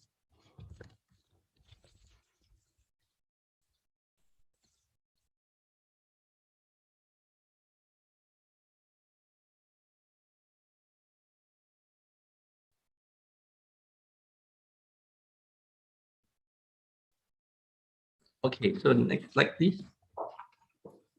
All right, so the slide number 1 shows about the COVID infection in children. As you can see, the definition of children is 12 years below, and adolescents are 12 years old and above. In Malaysia, new COVID-19 infection occurs among children around 20,000 in September. You can see from 11 weeks, 20,000, but it has declined to 5,000 recently this week. And you can see from the percentage, it remains around 15 to 16% of the total case. All right, okay, next slide, please. All right, the slide number 2 shows the pie chart of the total case in Malaysia by age group between September and October. The next slide. And the next, slide number 3 shows the total graph, the graph chart of the total case. And since the pandemic, there will be 1.1 million COVID cases that occurred, and children accounts around 15.4% of all these cases. Adolescents accounts for 7.7%. This amounts to approximately 24% of total cases. And I think in the last previous talk, I spoke about the total population of children below 18 years old is around 30%. All right, so next slide. So you can see in the mortality in children, as of November 26, 2021, 160 children have reported to die since the pandemic. And all of that, 1 to 4 years old, 38 deaths, 5 to 11, 32 deaths, and adolescents, 46 deaths. And in 85% of the deaths occurred in July 2021. This shows the impact of Delta variant on children. And as school and kindergartens reopen, we expect higher mortality and morbidity with multi-inflammatory systemic COVID disease and long COVID as well. So next slide. So I think for MOH, they have announced that 5.9 million children will be vaccinated in June 2022, but only the vaccine will be arrive around June using Pfizer. And in Malaysia, the adolescents has already been started to be vaccinated. All right. Why they use Pfizer for MOH? Because Pfizer Biotech has published their phase 3 trials for children in 3 to 5 years old in September 2020. And the FDA approved the use of Pfizer vaccine for 5 to 11 years old. For Sinovac, there have been phase 1 to 2 clinical trials results for young children that have been published and it's proven to be safe. The latest was a phase 2 study done in Xinjiang in Hebei, and there were only 500 participants from 3 to 17 years old because it's a phase 2 trials. Phase 1 trials is smaller, maybe around 50. Phase 2 trials around hundreds, and phase 3 is around 10,000 above. So actually, we can see from the study numbers in detail what are the study comprised of and what are the results. So for the phase 2 for Sinovac, you can see it's NCT 04884685. But phase 3 trials just started, and Malaysia was selected as one of the locations at 10 of the research facilities. All right, next slide, please. The countries that have been vaccinating or already approved COVID vaccination in children are US, Israel, Singapore, China, UAE, Argentina, Indonesia, Chile, and Ecuador. Singapore will be vaccinating their children in January, and China has already given 60 million of vaccination in bigger children. Okay, next slide. So what I'm going to go today is a bit different from the last two talks. Today, I'll be talking about clinical trials, real data they can see, they can understand. And the two clinical trials for phase 3 that is proven, which is Pfizer and Sinovac. AZEC has not been used in Malaysia for children, so I will not talk about AZEC today.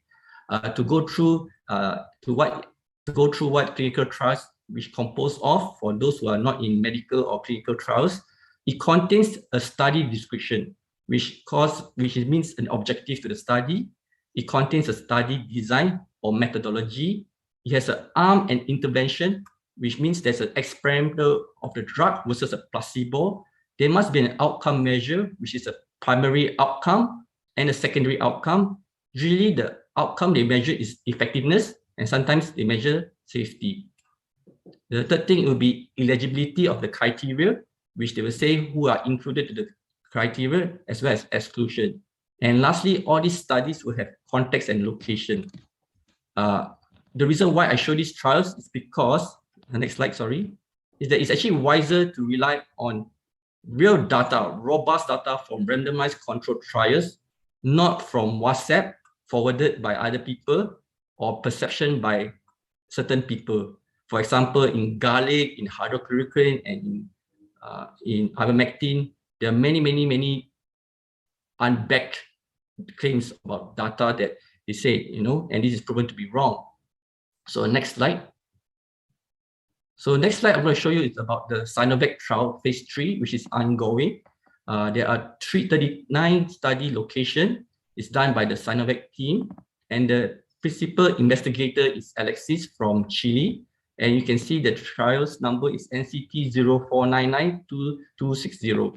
And the 5 countries are involved is Turkey, Malaysia at 10, and I used to work in Hospital Ipoh, where they actually did one time a trials for dengue vaccine as well. Chile, Philippines, and South Africa. And also UMMC, you can see at the bottom of the Malaysian, 10 of them, they are also part of the trial studies. Okay, next slide.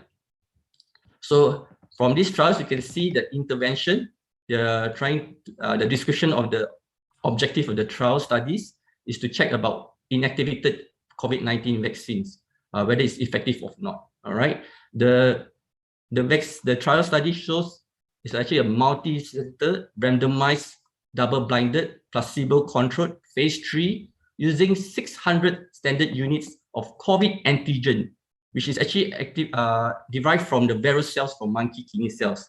And this Sinovac vaccine is the same dose as adults, and they give in 28 days apart. As you can see, the study design, there's 14,000 of them, all randomized from 6 months to 17 years old, just started this year, and they will get the primary completion results around November of 2021, and only the true studies will be released in 2023. All right, next slide. So you can see the arm divided into two arms, 7,000 who received the vaccine, 7,000 who received a placebo. And the placebo contains aluminum hydroxide, which is similar to what we give in those who are vaccinated. So beside that, you can see there's primary outcome measures and secondary outcome measures. And the next slide. So these are the eligible, where they will say who are included, 6 to 17 years old, and then the exclusion criteria, who cannot be included in the studies. There's very strong inclusion studies that's written there about central nervous system problem, very bad history autoimmune disease, okay, but not the normal one, not the mild type. Okay, next slide. So these studies has not been published by Sinovac. It's coming soon. Phase 2 again, it says to be safe, but phase 3 is much bigger. Pfizer has already published their papers in September. This is why Malaysian government chose Pfizer. You can see Pfizer 3 similar studies. They have 94 study location in 4 countries. The director is somehow is hidden from us. You can only get it from direct through the call center. And then the number of the studies is called NCT 04816643. Next slide. So again, the description is a phase 1, 2, 3 ongoing studies in healthy children. All right, and there are 11,422 participants. All right, and actually, the next slides. Pfizer is a bit different from Sinovac company. They actually do 21 arms of experimental. You can see from experimental from children from 5 to 12 years old using low dose as 10 microgram. You can see they use 20 microgram, they use 30 microgram, and in the middle, if you check through, you can see that they're still testing in children 6 months to 2 years old using high dose 30 microgram, 20 microgram, 10 microgram, and even much lower 3 microgram as well. So there are 20 arms of them. All right, next slide. So again, the primary outcome, they measure many primary outcome as well as secondary outcome measure as well. Next slide, please. So these are the inclusion criteria, very, very long. This is just a short clip. And then you can see the exclusion criteria.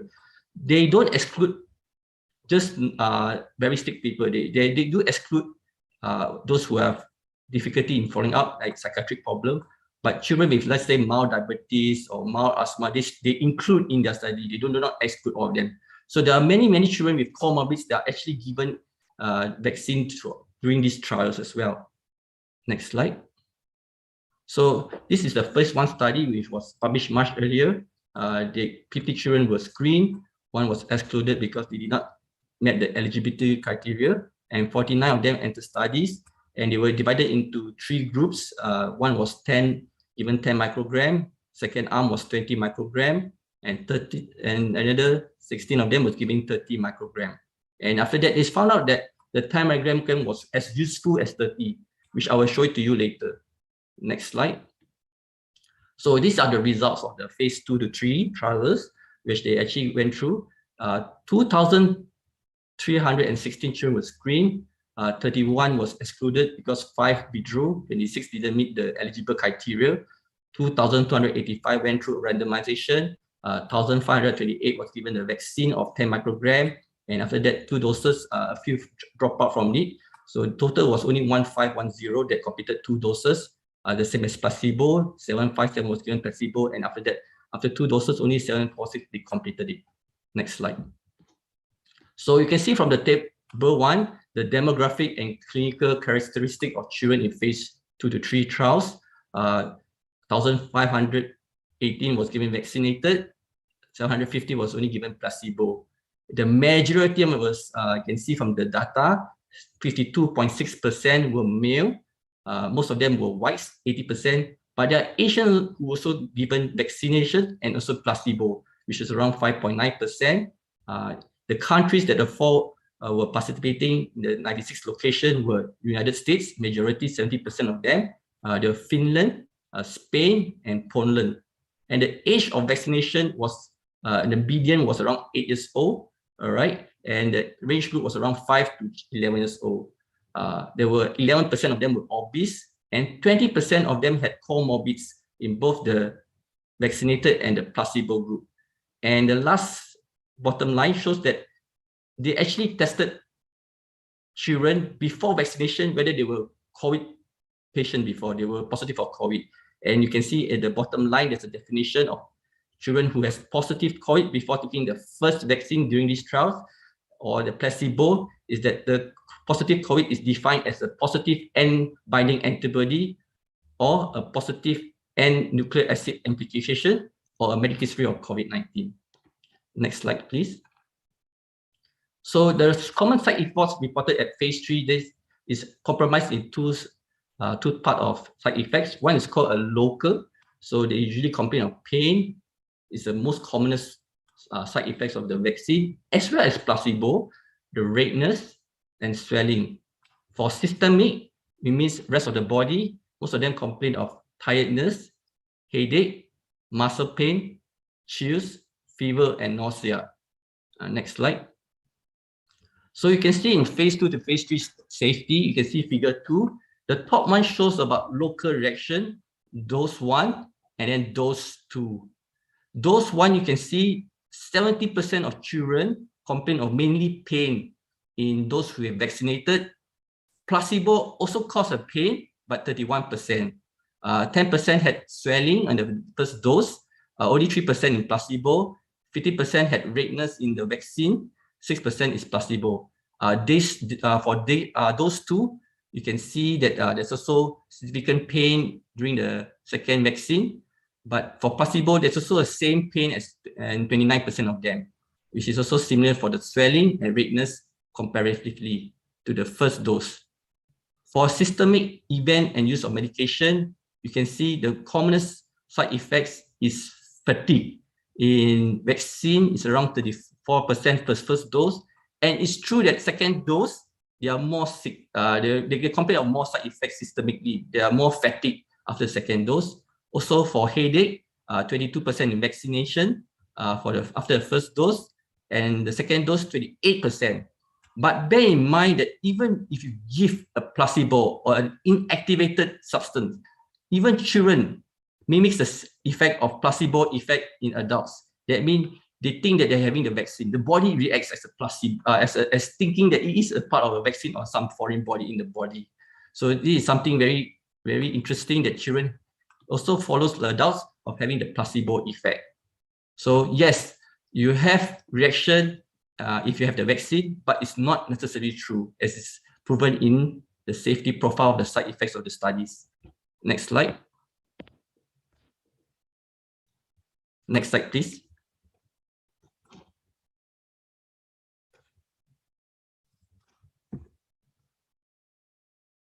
Next slide.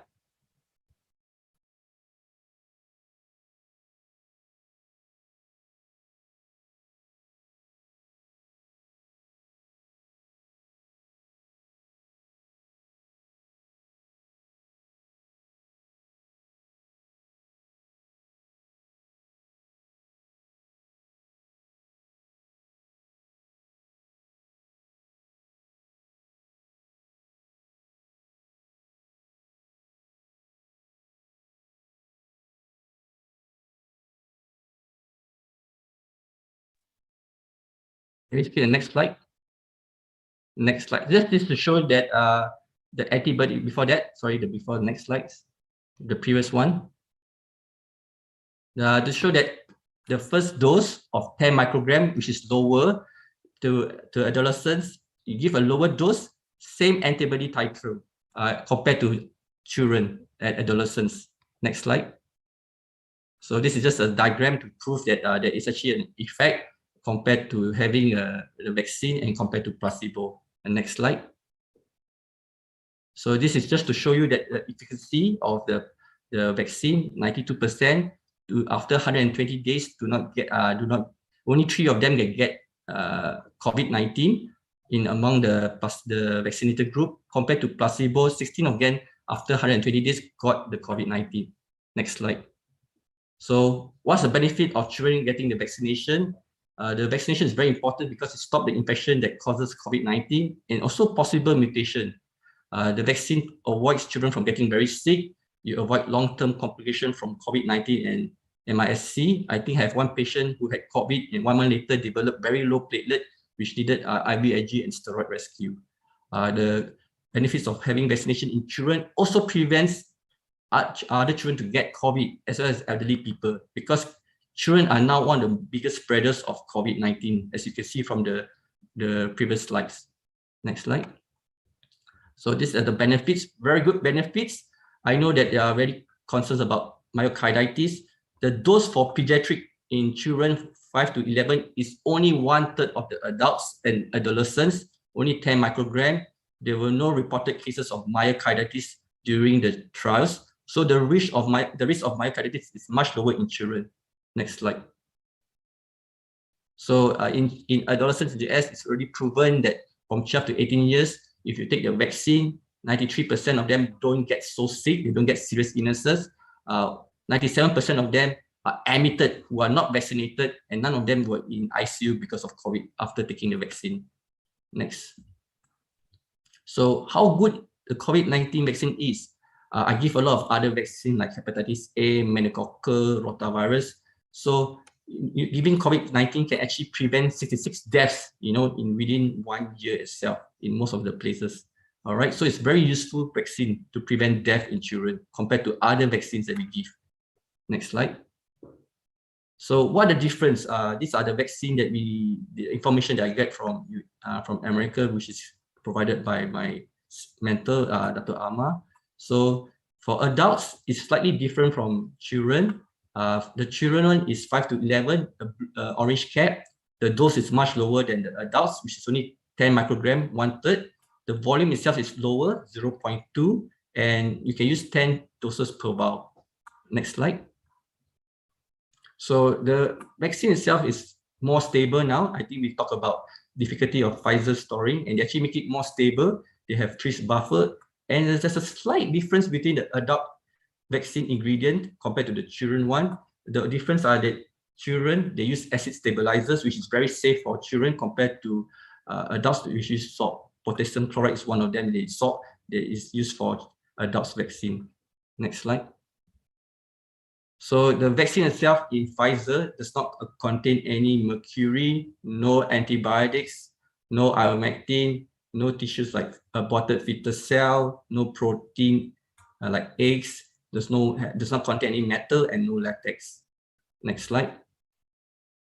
So taking the COVID vaccine does not shed the virus particle to younger siblings. I think this is a false news that people like to spread among children and adults. They say that the virus itself can, after taking the vaccine, you can spread to other children, which is not true. All right. But there are certain children who need special help, who are very fearful of needles, like autistic children. And actually, as you know, there are new trials being done for 2 to 5 years old and 6 months to 3 years old as well. Okay, next. So in US, because of the published trials, they do not authorize Pfizer to use below 5 years yet until they release the newest data. So it's safe for 5 years above. They do not allow Moderna or Johnson & Johnson yet because there were no published trials yet for phase 3. Phase 3 is very big, so in the US government as well as Malaysia, they feel that it's better to wait for the phase 3 trials to be completed, then we need to decide further on. Next slide. So thank you.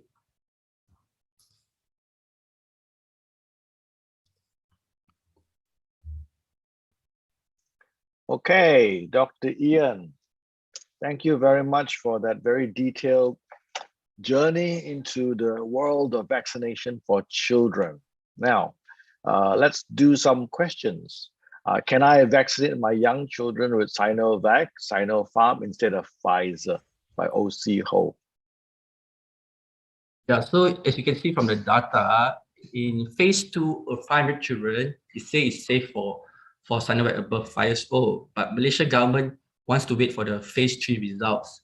So if you go to China, they start to give Sinovac for 3 years old and above. But for Malaysia, Malaysian government advice is not to give yet until you wait for phase 3 trials. The vaccine that is approved is only Pfizer for now.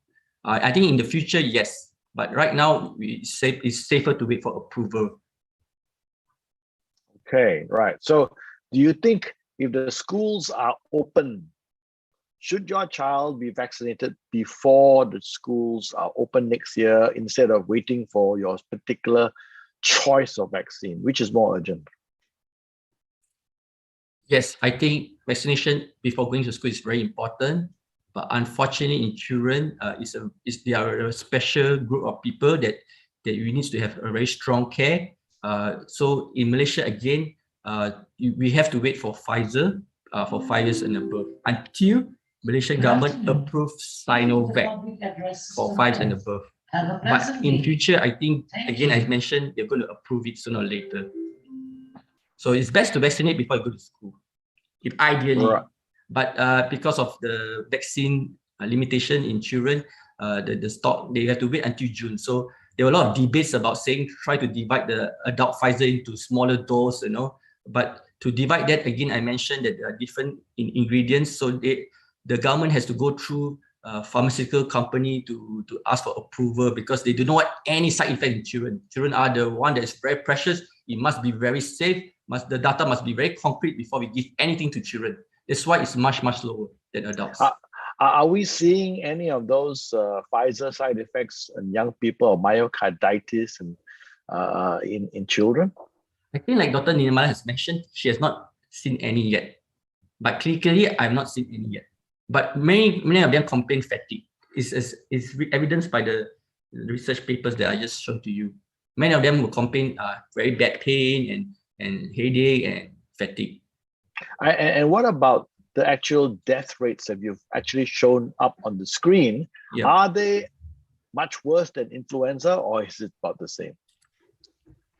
I think it's much worse for now, but influenza than the influenza because influenza, we have a lot of vaccination nowadays. A lot of my patients come for the flu vaccine in last 2 months because we want to protect them. So having the influenza vaccine, infective rate is a bit low compared to COVID. So you've got more COVID patients, you've got more death.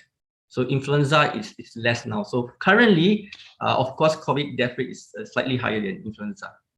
Okay, slightly higher. Okay. Yeah, but to know the right data, you must ask Dr. Mila because she's an epidemiologist. She collects all this data. She is like a data collector. Okay. Yeah. Right. Now, this couple of questions. Let's go. There are 9 questions on Slido. May I ask for children under placebo? Who are these children? How can they be identified? And will they be given actual vaccine in the end by Marnie Lee? Yeah.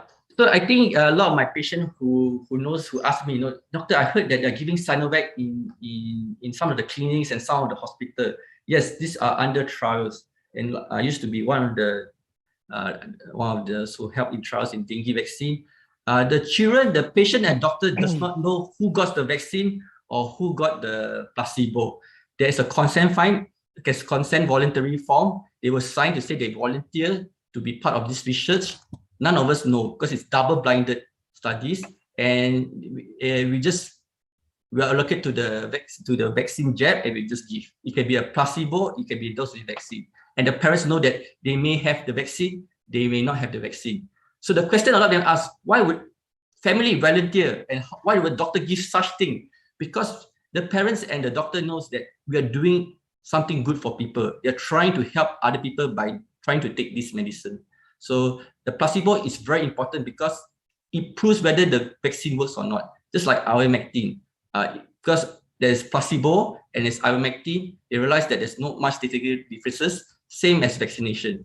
Whereas a placebo, you can see a better effect, they know. So these studies are very important. It is very, very important that we have volunteers and we have that placebo into all this.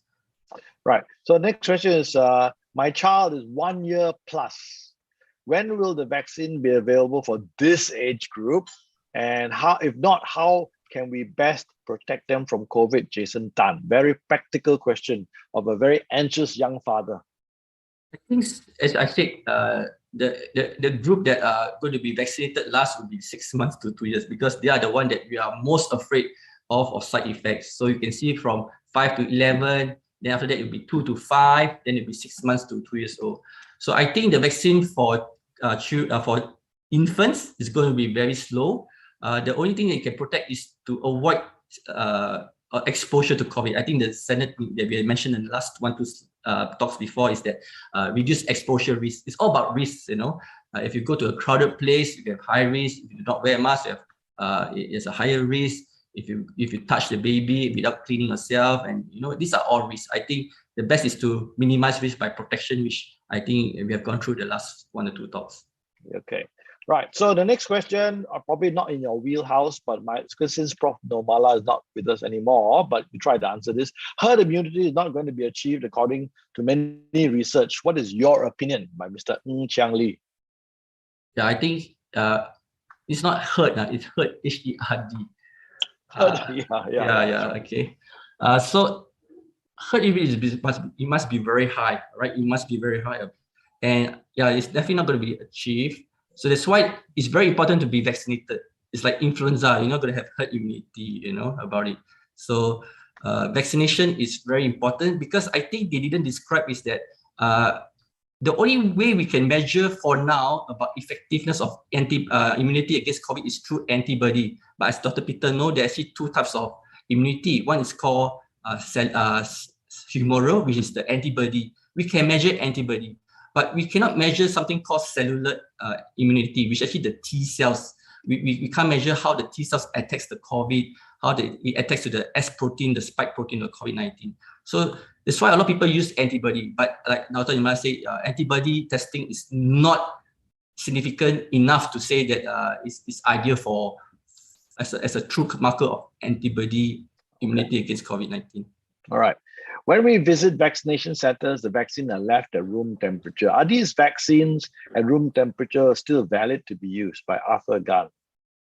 I think there is a certain period of time where they have to have preparation. Of course, if you if you switch out the vaccine too long, yes, it will not be valid, but there's a time frame. That's why you can see a lot of supervision and coordinator to make sure the vaccine is withdrawn and diluted properly and given as fast as possible.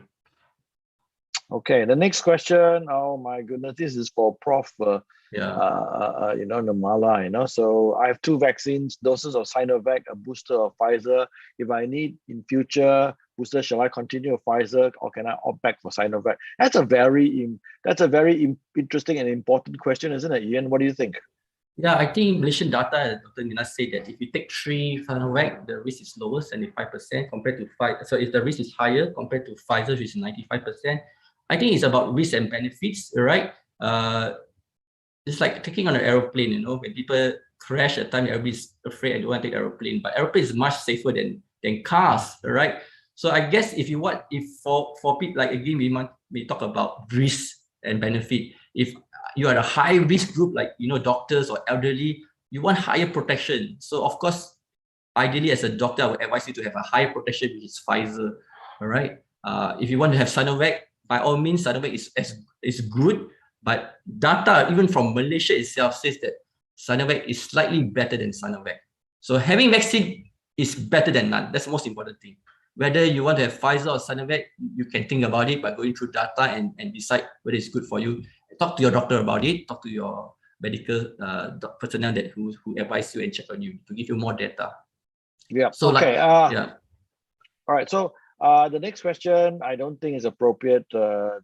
Can we have it? It's a vaccination question, not for you. The last one was, I wish Prof. Nirmala was here to answer. Yeah. This is a very important question. The WHO scientists said it's not advisable to mix and match, and we are mixing and matching. The person is confused. I get this comment all the time. What do you think? I wish Prof was here. We didn't get this question just now. I think WHO, you can see that they want to be very safe. I remember that we talked about masking. They say no need to mask, and then they want to mask. They say no need booster. They were doing booster because WHO has to think about the whole world, about countries with no resources, country with resources, and they have to give very solid advice. They have to wait for full data before they can advise. COVID, again, you mentioned before, is unprecedented times. Everything is emergency. So a lot of countries decide on their own, because from their own data, from their own scientists, they will do what is necessary. So like Malaysia, we're not the first. In fact, Thailand was the one who mix and match, based on their data, and booster shot is also given because of their own data. And WHO said no vaccine yet for booster, because many countries like Africa don't have enough vaccine to vaccinate. Yes, that's absolutely yes, correct. so like very much. So you have to decide based on data. I remember that COVID spread through airborne, and people say don't wear masks, but you see this the data shows it spreads. And you must think about risk and benefit. So in the end, the government say better to wear masks than to not wear, because they have to think about cost. They have to think about many things. Okay, so it remains for me to thank you so much, Dr. Ian Ping, for giving us such a detailed and comprehensive look at the most precious people in our family, which is the children.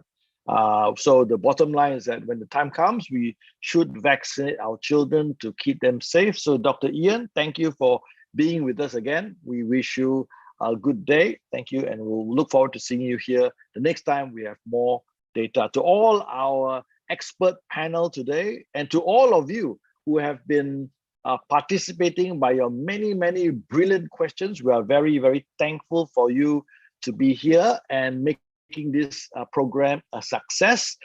This is not the last COVID seminar. This is not the last one. We will have some more updates further down the session. And remember the disclaimer, this is all the personal opinions of the professionals which have been on this program, and we're very thankful for them. Okay, don't forget, January 6th, life is more than just COVID, my friends. We believe in God in the church, and we believe there's more to life than COVID. Join us for Alpha on January 6th, a brilliant program where we get an idea of what Christianity is about. Right, so next time, continue to join us and like us on Facebook, on FBC Community Connection. You all have a good day. May God bless you all.